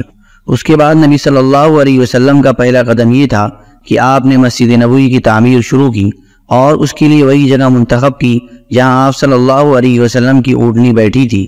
اس زمین کے مالک 2 یتیم بچے تھے۔ آپ صلی اللہ علیہ وسلم نے ان سے یہ زمین قیمتاً خریدی اور بنفس نفیس مسجد کی تعمیر میں شریک ہو گئے۔ آپ صلی اللہ علیہ وسلم اینٹ اور پتھر ڈھوتے تھے اور ساتھ ہی فرماتے جاتے تھے اللہم لا عیش الا عیش الآخرہ فاغفر للانصار والمہاجرہ، اے اللہ زندگی تو بس آخرت کی زندگی ہے، بس انصار و مہاجرین کو بخش دے۔ یہ بھی فرماتے ھذا الحمار لا حمار خیبر ھذا ابر ربنا واطہر، یہ بوجھ خیبر کا بوجھ نہیں ہے، یہ ہمارے پروردگار کی قسم زیادہ نیک اور پاکیزہ ہے۔ آپ صلی اللہ علیہ وسلم کی اس طرز عمل سے صحابہ کرام کے جوش و خروش اور سرگرمی میں بڑا اضافہ ہو جاتا تھا۔ چنانچہ صحابہ کرام کہتے تھے لئن قعدنا والنبی یعمل لذاک منا العمل المضلل، اگر ہم بیٹھے رہے اور نبی صلی اللہ علیہ وسلم کام کریں تو ہمارا یہ کام گمراہی کا کام ہوگا۔ اس زمین میں مشرکین کی چند قبریں تھیں، کچھ ویرانہ بھی تھا، کھجور اور غرقد کے چند درخت بھی تھے۔ رسول اللہ صلی اللہ علیہ وسلم نے مشرکین کی قبریں اکھڑوا دی، ویرانہ برابر کرا دیا، اور کھجوروں اور درختوں کو کاٹ کر قبلے کی جانب لگا دیا۔ اس وقت قبلہ بیت المقدس تھا۔ دروازے کے بازو کے دونوں پائے پتھر کے بنائے گئے، دیواریں کچی اینٹ اور گارے سے بنائی گئیں، چھت پر کھجور کی شاخیں اور پتے ڈلوا دیے گئے اور کھجور کے تنوں کے کھمبے بنا دیے گئے، زمین پر ریت اور چھوٹی چھوٹی کنکریاں یعنی چھریاں بچھا دی گئی، 3 دروازے لگائے گئے۔ قبلے کی دیوار سے پچھلی دیوار تک 100 ہاتھ لمبائی تھی، چوڑائی بھی اتنی یا اس سے کچھ کم تھی، بنیاد تقریباً 3 ہاتھ گہری تھی۔ آپ صلی اللہ علیہ وسلم نے مسجد کے بازو میں چند مکانات بھی تعمیر کیے جن کی دیواریں کچی اینٹ کی تھیں اور چھتیں کھجور کے تنوں کی کڑیاں دے کر کھجور کی شاخ اور پتوں سے بنائی گئی تھیں۔ یہی آپ صلی اللہ علیہ وسلم کی ازواج مطہرات کے حجرے تھے۔ ان حجروں کی تعمیر مکمل ہو جانے کے بعد آپ صلی اللہ علیہ وسلم حضرت ابو ایوب انصاری رضی اللہ تعالیٰ عنہ کے مکان سے یہی منتقل ہو گئے۔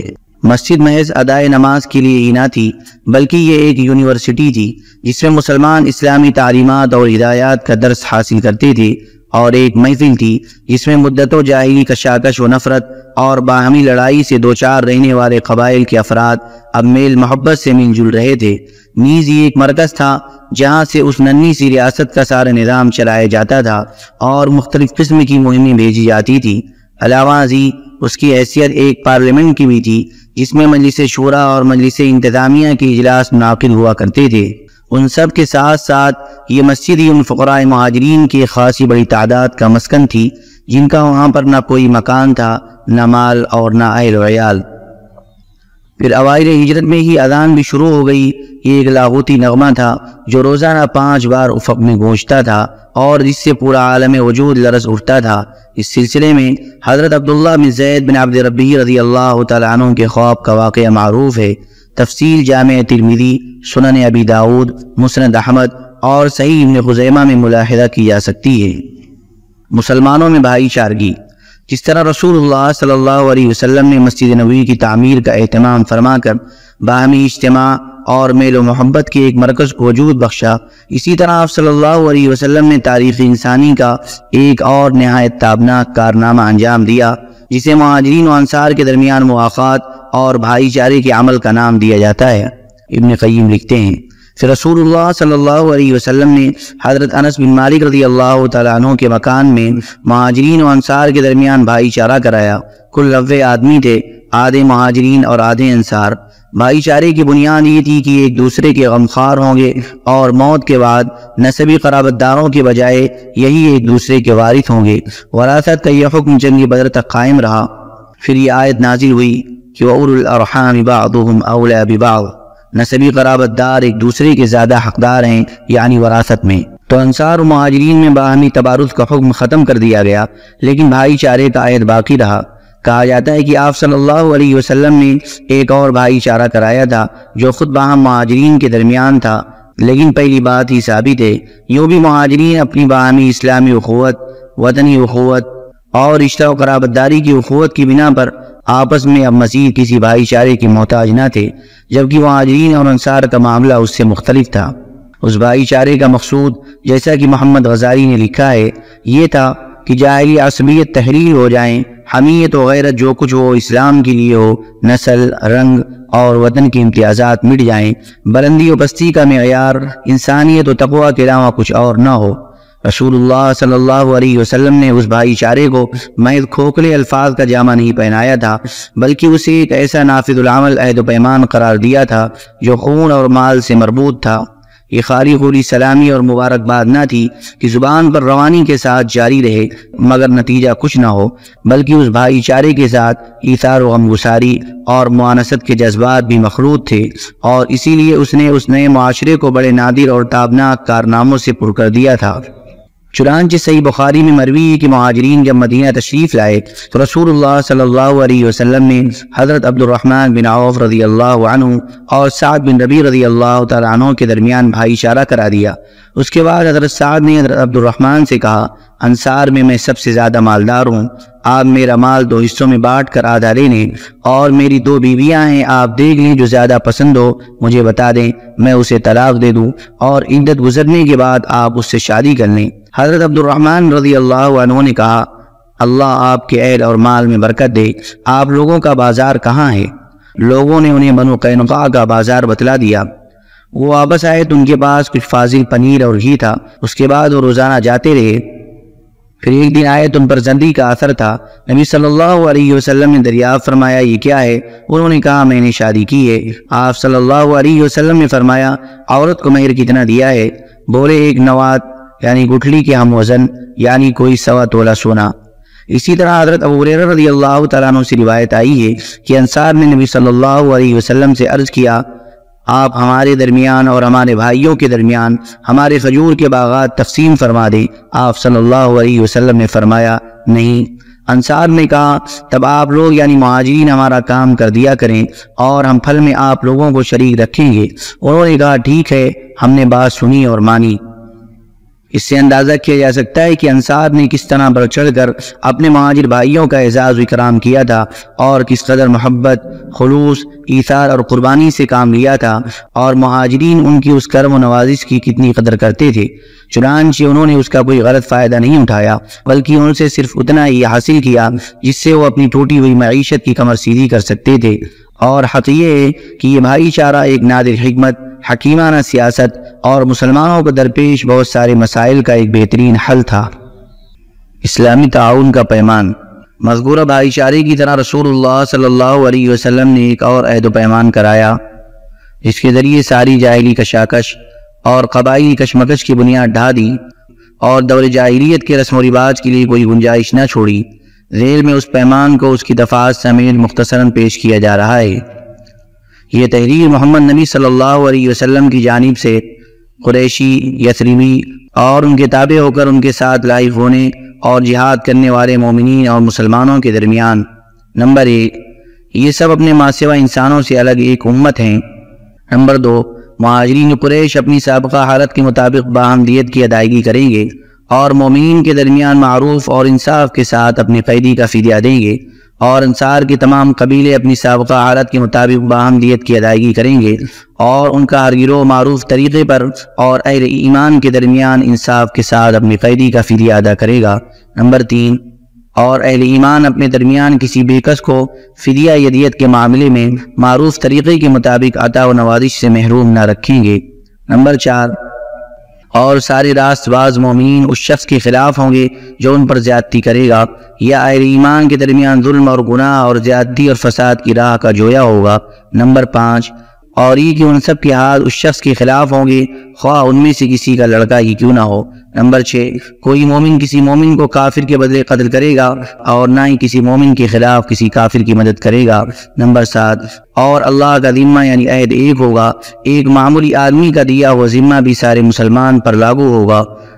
نمبر 8، جو یہود ہمارے پیروکار ہو جائیں ان کی مدد کی جائے گی اور وہ دوسرے مسلمانوں کی مثل ہوں گے، نہ ان پر ظلم کیا جائے گا نہ ان کے خلاف تعاون کیا جائے گا۔ نمبر 9، مسلمانوں کی ایک صلح ہوگی، کوئی مسلمان کسی مسلمان کو چھوڑ کر قتال فی سبیل اللہ کے سلسلے میں مصالحت نہیں کرے گا، بلکہ سب کے سب برابری اور عدل کی بنیاد پر کوئی عہد و پیمان کریں گے۔ نمبر 10، مسلمان اس خون میں ایک دوسرے کے مساوی ہوں گے جسے کوئی فی سبیل اللہ بہائے گا۔ نمبر 11، کوئی مشرک قریش کی کسی جان یا مال کو پناہ نہیں دے سکتا اور نہ کسی مومن کے آگے اس کی حفاظت کے لیے رکاوٹ بن سکتا ہے۔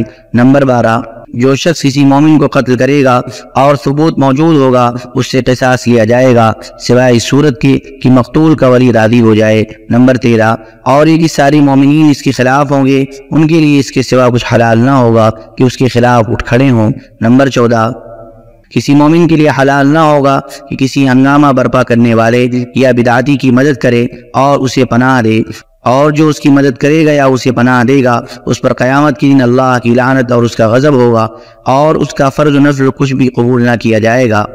نمبر 15، تمہارے درمیان جو بھی اختلاف رونما ہوگا اسے اللہ عز و جل اور محمد صلی اللہ علیہ وسلم کی طرف پلٹایا جائے گا۔ معاشرے پر معنویات کا اثر۔ اس حکمت بالغہ اور اس دور اندیشی سے رسول اللہ صلی اللہ علیہ وسلم نے ایک نئے معاشرے کی بنیادیں استوار کی، لیکن معاشرے کا ظاہری رخ در حقیقت ان معنوی کمالات کا پرتو تھا جس سے نبی صلی اللہ علیہ وسلم کی صحبت و ہمنشینی کی بدولت یہ بزرگ ہستیاں بیرور ہو چکی تھیں۔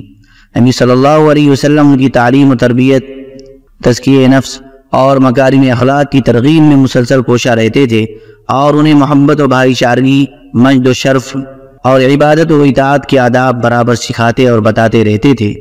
ایک صحابی نے آپ صلی اللہ علیہ وسلم سے دریافت کیا کہ کون سا اسلام بہتر ہے، یعنی اسلام میں کون سا عمل بہتر ہے؟ آپ صلی اللہ علیہ وسلم نے فرمایا، تم کھانا کھلاؤ اور ثناشا اور غیر ثناشا سبھی کو سلام کرو۔ حضرت عبداللہ بن سلام رضی اللہ عنہ کا بیان ہے کہ جب نبی صلی اللہ علیہ وسلم مدینہ تشریف لائے تو میں آپ کی خدمت میں حاضر ہوا۔ جب میں نے آپ کا چہرہ مبارک دیکھا تو اچھی طرح سمجھ گیا کہ کسی جھوٹے آدمی کا چہرہ نہیں ہو سکتا۔ پھر آپ نے پہلی بات جو ارشاد فرمائی ہوئی تھی، اے لوگو اسلام پھیلاؤ، کھانا کھلاؤ، صلہ رحمی کرو، اور رات میں جب لوگ سو رہے ہوں نماز پڑھو، جنت میں سلامتی کے ساتھ داخل ہو جاؤ گے۔ آپ صلی اللہ علیہ وسلم فرماتے تھے وہ شخص جنت میں داخل نہ ہوگا جس کا پڑوسی اس کی شرارتوں اور تباہ کاریوں سے مامون و محفوظ نہ رہے، اور فرماتے تھے مسلمان وہ ہے جس کی زبان اور ہاتھ سے مسلمان محفوظ ہوں، اور فرماتے تھے تم میں سے کوئی شخص مومن نہیں ہو سکتا یہاں تک کہ اپنے بھائی کے لیے وہی چیز پسند کرے جو خود اپنے لیے پسند کرتا ہے، اور فرماتے تھے سارے مومنین ایک آدمی کی طرح ہیں کہ اگر اس کی آنکھ میں تکلیف ہو تو سارے جسم کو تکلیف محسوس ہوتی ہے، اور اگر سر میں تکلیف ہو تو سارے جسم کو تکلیف محسوس ہوتی ہے، اور فرماتے مومن کے لیے عمارت کی طرح ہے جس کا بعض کو قوت پہنچاتا ہے، اور فرماتے آپس میں بغض نہ رکھو، باہم حسد نہ کرو، ایک دوسرے سے پیٹ نہ پھیرو، اور اللہ کے بندے اور بھائی بن کر رہو، کسی مسلمان کے لیے حلال نہیں کہ اپنے بھائی کو 3 دن سے اوپر چھوڑے رہے، اور فرماتے مسلمان کا بھائی ہے، نہ اس پر ظلم کرے اور نہ اسے دشمن کے حوالے کرے، اور جو شخص اپنے بھائی کی حاجت برائی میں کوشاں ہوگا اللہ تعالیٰ اس کی حاجت برائی میں ہوگا، اور جو شخص کسی مسلمان سے کوئی غم اور دکھ دور کرے گا اللہ تعالیٰ اس شخص سے روز قیامت کے دکھوں میں سے کوئی دکھ دور کرے گا، اور جو شخص کسی مسلمان کی پردہ پوشی کرے گا اللہ تعالیٰ قیامت کے دن اس کی پردہ پوشی کرے گا، اور فرماتے تم لوگ زمین والوں پر مہربانی کرو تم پر آسمان والا مہربانی کرے گا، اور فرماتے وہ شخص مومن نہیں جو خود پیٹ بھر کھا لے اور اس کے بازو میں رہنے والا پڑوسی بھوکا رہے، اور فرماتے مسلمان سے گالی گلوچ کرنا فسق ہے اور اس سے مار کاٹ کرنا کفر ہے۔ اسی طرح آپ صلی اللہ علیہ وسلم راستے سے تکلیف دہ چیز ہٹانے کو صدقہ قرار دیتے تھے اور اسے ایمان کی شاخوں میں سے ایک شاخ شمار کرتے تھے، نیز آپ صلی اللہ علیہ وسلم صدقے اور خیرات کی ترغیب دیتے تھے اور اس کے لیے ایسے فضائل بیان فرماتے تھے کہ اس کی طرف دل خود بخود کھینچتے چلے جائیں۔ چنانچہ آپ صلی اللہ علیہ وسلم فرماتے کہ صدقہ گناہوں کو ایسے ہی بجھا دیتا ہے جیسے پانی آگ کو بجھاتا ہے، اور آپ صلی اللہ علیہ وسلم فرماتے کہ جو مسلمان کسی ننگے مسلمان کو کپڑا پہنا دے اللہ اسے جنت کا سبز لباس پہنائے گا، اور جو مسلمان کسی بھوکے مسلمان کو کھانا کھلا دے اللہ اسے جنت کے پھل کھلائے گا، اور جو مسلمان کسی پیاسے مسلمان کو پانی پلا دے اللہ اسے جنت کی مہر لگی ہوئی شراب طہور پلائے گا۔ آپ صلی اللہ علیہ وسلم فرماتے آگ سے بچو اگرچہ کھجور کا ایک ٹکڑا ہی صدقہ کر کے، اور اگر وہ بھی نہ ہو تو پاکیزہ بول کے ہی ذریعے، اور اسی کے پہلو دوسری طرف آپ صلی اللہ علیہ وسلم مانگنے سے پرہیز کی بھی بہت زیادہ تاکید فرماتے اور صبر و قناعت کی فضیلتیں سناتے، اور سوال کرنے کو سائل کے چہرے کے لیے نوچ، خراش اور زخم قرار دیتے، البتہ اسے اس شخص کو مستثنیٰ قرار دیا جو حد درجہ مجبور ہو کر سوال کرے۔ اسی طرح آپ صلی اللہ علیہ وسلم یہ بھی بیان فرماتے کہ کن عبادات کی کیا فضائل ہیں اور اللہ کے نزدیک ان کا کیا اجر و ثواب ہے۔ پھر آپ صلی اللہ علیہ وسلم پر آسمان سے جو وحی آتی آپ اسے مسلمانوں کو بڑی پختگی کے ساتھ مربوط رکھتے، آپ صلی اللہ علیہ وسلم وہ وحی مسلمانوں کو پڑھ کر سناتے اور مسلمان آپ کو پڑھ کر سناتے تاکہ اس عمل سے ان کے اندر فہم و تدبر کے علاوہ دعوت کے حقوق اور پیغمبرانہ ذمہ داریوں کا شعور بھی بیدار ہو۔ اسی طرح رسول اللہ صلی اللہ علیہ وسلم نے مسلمانوں کی اخلاقیات بلند کی، ان کی خداداد صلاحیتوں کو عروج بخشا اور انہیں بلند ترین اقدار و کردار کا مالک بنایا، یہاں تک کہ وہ انسانی تاریخ میں انبیاء کے بعد فضل و کمال کی سب سے بلند چوٹی کا نمونہ بن گئے۔ حضرت عبداللہ بن مسعود رضی اللہ عنہ فرماتے ہیں کہ جس شخص کو طریقہ اختیار کرنا ہو وہ گزرے ہوئے لوگوں کا طریقہ اختیار کرے، کیونکہ زندہ کے بارے میں فتنے کا اندیشہ ہے۔ وہ لوگ نبی صلی اللہ علیہ وسلم کے ساتھی تھے، اس امت میں سب سے افضل، سب سے نیک، سب سے غیر علم کے مالک اور سب سے زیادہ بے تکلف۔ اللہ تعالیٰ نے انہیں اپنی نبی کی رفاقت اور اپنے دین کی اقامت کے لیے منتخب کیا، لہذا ان کا فضل پہچانو اور ان کے نقش قدم کی پیروی کرو، اور جس قدر ممکن ہو ان کے اخلاق اور سیرت سے تمسک کرو، کیونکہ وہ لوگ ہدایت کی صراط مستقیم پر تھے۔ پھر ہمارے پیغمبر رہبر اعظم صلی اللہ علیہ وسلم خود بھی ایسی معنوی اور ظاہری خوبیوں، کمالات، خداداد صلاحیتوں، مجد و فضائل، مکارم اخلاق اور محاسن اعمال سے متصف تھے کہ دل خود بخود آپ کی جانب کھینچے جاتے تھے اور جانیں قربان ہوا چاہتی تھی۔ چنانچہ آپ صلی اللہ علیہ وسلم کی زبان سے جو ہی کوئی کلمہ صادر ہوتا صحابہ کرام اس کی بجاوری کے لیے دوڑ پڑتے، اور ہدایت و رہنمائی کی جو بات آپ ارشاد فرماتے اسے حرص جان بنانے کے لیے گویا ایک دوسرے سے آگے نکلنے کی بازی لگ جاتی۔ اس طرح کی کوششوں کی بدولت نبی صلی اللہ علیہ وسلم مدینے کے اندر ایک ایسا معاشرہ تشکیل دینے میں کامیاب ہو گئے جو تاریخ کا سب سے زیادہ باکمال اور شرف سے بھرپور معاشرہ تھا، اور اس معاشرے کے مسائل کا ایسا خوشگوار حل نکالا کہ انسانیت نے ایک طویل عرصے تک زمانے کی چکی میں پس کر اور اتھاہ تاریکیوں میں ہاتھ پاؤں مار کر تھک جانے کے بعد پہلی بار چین کا سانس لیا۔ اس نے معاشرے کے عناصر ایسی بلند و بالا تعلیمات کے ذریعے مکمل ہوئے جس نے پوری پامردی کے ساتھ زمانے کے ہر جھٹکے کا مقابلہ کر کے اس کا رخ پھیر دیا اور تاریخ کا دھارا بدل دیا۔ یہود کے ساتھ معاہدہ۔ نبی صلی اللہ علیہ وسلم نے ہجرت کے بعد جب مسلمانوں کے درمیان عقیدے، سیاست اور نظام کی وحدت کے ذریعے ایک نئے اسلامی معاشرے کی بنیادیں استوار کر لیں تو غیر مسلموں کے ساتھ اپنے تعلقات منظم کرنے کی طرف توجہ فرمائی۔ آپ صلی اللہ علیہ وسلم کا مقصود یہ تھا کہ ساری انسانیت امن و سلامتی کی سعادتوں اور برکتوں سے بہرہ ہو، اور اس کے ساتھ ہی مدینہ اور اس کے گرد و پیش کا علاقہ ایک وفاقی وحدت میں منظم ہو جائے۔ چنانچہ آپ صلی اللہ علیہ وسلم نے رواداری اور کشادہ دلی کے ایسے قوانین مسنون فرمائے جن کا اس تعصب اور غلو پسندی سے بھری ہوئی دنیا میں کوئی تصور ہی نہ تھا۔ جیسا کہ ہم بتا چکے ہیں، مدینے کے سب سے قریب ترین پڑوسی یہود تھے۔ یہ لوگ اگرچہ در پردہ مسلمانوں سے عداوت رکھتے تھے، لیکن انہوں نے اب تک کسی محاذ آرائی اور جھگڑے کا اظہار نہیں کیا تھا۔ اسی لیے رسول اللہ صلی اللہ علیہ وسلم نے ان کے ساتھ ایک معاہدہ منعقد کیا جس میں انہیں دین و مذہب اور جان و مال کی مطلق آزادی دی گئی تھی، اور جلا وطنی، ضبطی جائیداد یا جھگڑے کی سیاست کا کوئی رخ اختیار نہیں کیا گیا تھا۔ یہ معاہدہ اسی معاہدے کے ضمن میں ہوا تھا جو خود مسلمانوں کے درمیان باہم طے پایا تھا اور جس کا ذکر قریب ہی گزر چکا ہے۔ آگے اس معاہدے کی اہم دفعات پیش کی جا رہی ہیں۔ معاہدے کی دفعات۔ نمبر 1، بنو عوف کے یہود مسلمانوں کے ساتھ مل کر ایک ہی امت ہوں گے۔ یہود اپنے دین پر عمل کریں گے اور مسلمان اپنے دین پر۔ خود ان کا بھی یہی حق ہوگا اور ان کے غلاموں اور متعلقین کا بھی، اور بنو عوف کے علاوہ دوسرے یہود کے بھی یہی حقوق ہوں گے۔ نمبر 2، یہود اپنے اخراجات کی ذمہ دار ہوں گے اور مسلمان اپنے اخراجات کے۔ نمبر 3، اور جو طاقت اس معاہدے کی کسی فریق سے جنگ کرے گی سب اس کے خلاف آپس میں تعاون کریں گے۔ نمبر 4، اور اس معاہدے کی شرکاء کے باہمی تعلقات خیر خواہی، خیر اندیشی اور فائدہ رسانی کی بنیاد پر ہوں گے، گناہ پر نہیں۔ نمبر 5، کوئی آدمی اپنے حلیف کی وجہ سے مجرم نہ ٹھہرے گا۔ نمبر 6، مظلوم کی مدد کی جائے گی۔ نمبر 7، جب تک جنگ برپا رہے گی یہود بھی مسلمانوں کے ساتھ خرچ برداشت کریں گے۔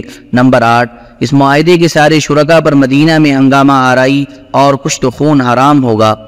نمبر 9، اس معاہدے کے فریقوں میں کوئی نئی بات یا جھگڑا پیدا ہو جائے جس میں فساد کا اندیشہ ہو تو اس کا فیصلہ اللہ عز و جل اور محمد رسول اللہ صلی اللہ علیہ وسلم فرمائیں گے۔ نمبر 10، قریش اور اس کے مددگاروں کو پناہ نہیں دی جائے گی۔ نمبر 11، جو کوئی یثرب پر دعویٰ بول دے اس سے لڑنے کے لیے سب باہم تعاون کریں گے اور ہر فریق اپنے اپنے اطراف کا دفاع کرے گا۔ نمبر 12، یہ معاہدہ کسی ظالم یا مجرم کے لیے آڑ نہ بنے گا۔ اس معاہدے کے طے ہو جانے سے مدینہ اور اس کے اطراف ایک وفاقی حکومت بن گئے جس کا دارالحکومت مدینہ تھا اور جس کے سربراہ رسول اللہ صلی اللہ علیہ وسلم تھے، اور جس میں کلمہ نافذہ اور غالب حکمرانی مسلمانوں کی تھی، اور اس طرح مدینہ واقعتاً اسلام کا دارالحکومت بن گیا۔ امن و سلامتی کے دائرے کو مزید وسعت دینے کے لیے نبی صلی اللہ علیہ وسلم نے آئندہ دوسرے قبائل سے بھی حالات کے مطابق اسی طرح کے معاہدے کیے جن میں سے بعض بات کا ذکر آگے چل کر آئے گا۔ مسلح کشاکش۔ ہجرت کے بعد مسلمانوں کے خلاف قریش کی فتنہ خیزیاں اور عبداللہ بن ابی سے نامہ و پیام۔ پچھلے صفحات میں بتایا جا چکا ہے کہ کفار مکہ نے مسلمانوں پر کیسے کیسے ظلم و ستم کے پہاڑ توڑے تھے، اور جب مسلمانوں نے ہجرت شروع کی تو ان کے خلاف کیسی کیسی کارروائیاں کی تھیں جن کی بنا پر وہ مستحق ہو چکے تھے کہ ان کے اموال ضبط کر لیے جائیں اور ان پر بزن بول دیا جائے، مگر اب بھی ان کی حماقت کا سلسلہ بند نہ ہوا اور وہ اپنی ستمرانیوں سے باز نہ آئے، بلکہ یہ دیکھ کر ان کا جوش غضب اور بھڑک اٹھا کہ مسلمان ان کی گرفت سے چھوٹ نکلے ہیں اور انہیں مدینے میں ایک پرامن جائے قرار مل گئی ہے۔ چنانچہ انہوں نے عبداللہ بن ابی کو، جو ابھی تک کھلم کھلا مشرک تھا، اس کی حیثیت کی بنا پر ایک دھمکی آمیز خط لکھا کہ وہ انصار کا سردار ہے، کیونکہ انصار اس کی سربراہی پر متفق ہو چکے تھے، اور اگر اسی دوران رسول اللہ صلی اللہ علیہ وسلم کی تشریف آوری نہ ہوئی ہوتی تو اس کو بادشاہ بھی بنا لیتے۔ مشرکین نے اس خط میں عبداللہ بن ابی اور اس کے مشرک رفقا کو مخاطب کرتے ہوئے دو ٹوک لفظوں میں لکھا، آپ لوگوں نے ہمارے آدمی کو پناہ دے رکھی ہے، اس لیے ہم اللہ کی قسم کھا کر کہتے ہیں کہ یا تو آپ لوگ اس سے لڑائی کیجئے یا اسے نکال دیجئے، یا پھر ہم اپنی پوری جمعیت کے ساتھ آپ لوگوں پر یورش کر کے آپ کے سارے مردان جنگی کو قتل کر دیں گے اور آپ کی عورتوں کی حرمت پامال کر ڈالیں گے۔ اس خط کے پہنچتے ہی عبداللہ بن ابی مکے کے اپنے ان مشرک بھائیوں کے حکم کی تعمیل کے لیے اٹھ پڑا، اس لیے کہ وہ پہلے ہی سے نبی صلی اللہ علیہ وسلم کے خلاف رنج اور کینہ لیے بیٹھا تھا، کیونکہ اس کے ذہن میں یہ بات بیٹھی ہوئی تھی کہ آپ ہی نے اس سے بادشاہت چھینی ہے۔ چنانچہ جب یہ خط عبداللہ بن ابی اور اس کے بت پرست رفقا کو موصول ہوا تو وہ رسول اللہ صلی اللہ علیہ وسلم سے جنگ کے لیے جمع ہو گئے۔ جب نبی صلی اللہ علیہ وسلم کو اس کی خبر ہوئی تو آپ ان کے پاس تشریف لے گئے اور فرمایا، قریش کی دھمکی تم لوگوں پر بہت گہرا اثر کر گئی ہے، تم خود اپنے آپ کو جتنا نقصان پہنچا دینا چاہتے ہو قریش اس سے زیادہ تم کو نقصان نہیں پہنچا سکتے تھے، تم اپنے بیٹوں اور بھائیوں سے خود ہی لڑنا چاہتے ہو۔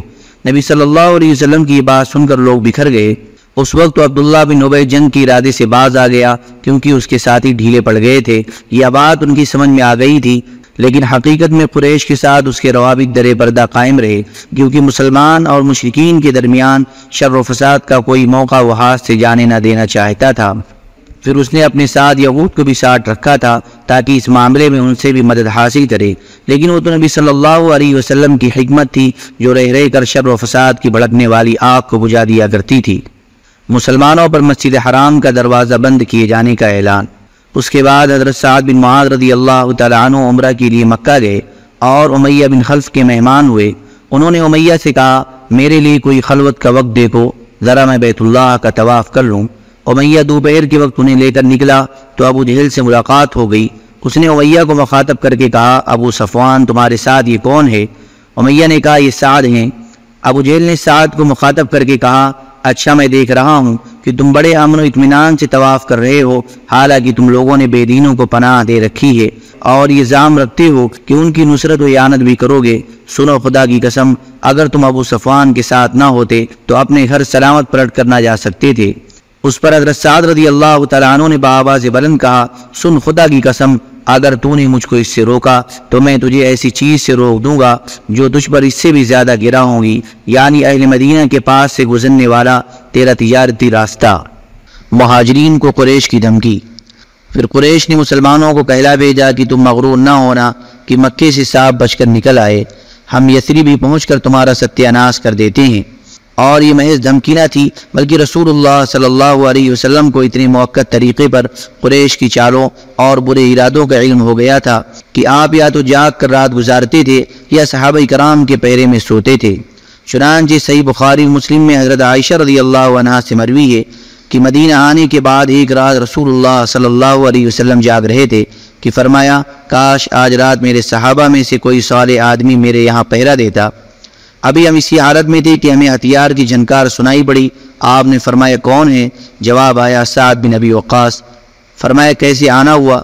بولے، میرے دل میں آپ صلی اللہ علیہ وسلم کے متعلق خطرے کا اندیشہ ہوا تو میں آپ کے یہاں پہرا دینے آ گیا۔ اس پر رسول اللہ صلی اللہ علیہ وسلم نے انہیں دعا دی، پھر سو گئے۔ یہ بھی یاد رہے کہ پہرے کا یہ انتظام بعض راتوں کے ساتھ مخصوص نہ تھا بلکہ مسلسل اور دائمی تھا۔ چنانچہ حضرت عائشہ رضی اللہ عنہا سے ہی مروی ہے کہ رات کو رسول اللہ صلی اللہ علیہ وسلم کے لیے پہرا دیا جاتا تھا، یہاں تک کہ یہ آیت نازل ہوئی، واللہ یعصمک من الناس، اللہ آپ کو لوگوں سے محفوظ رکھے گا۔ تب رسول اللہ صلی اللہ علیہ وسلم نے قبے سے سر نکالا اور فرمایا، لوگو واپس جاؤ، اللہ عز و جل نے مجھے محفوظ کر دیا ہے۔ پھر یہ خطرہ صرف رسول اللہ صلی اللہ علیہ وسلم کی ذات تک محدود نہ تھا بلکہ سارے ہی مسلمانوں کو لاحق تھا۔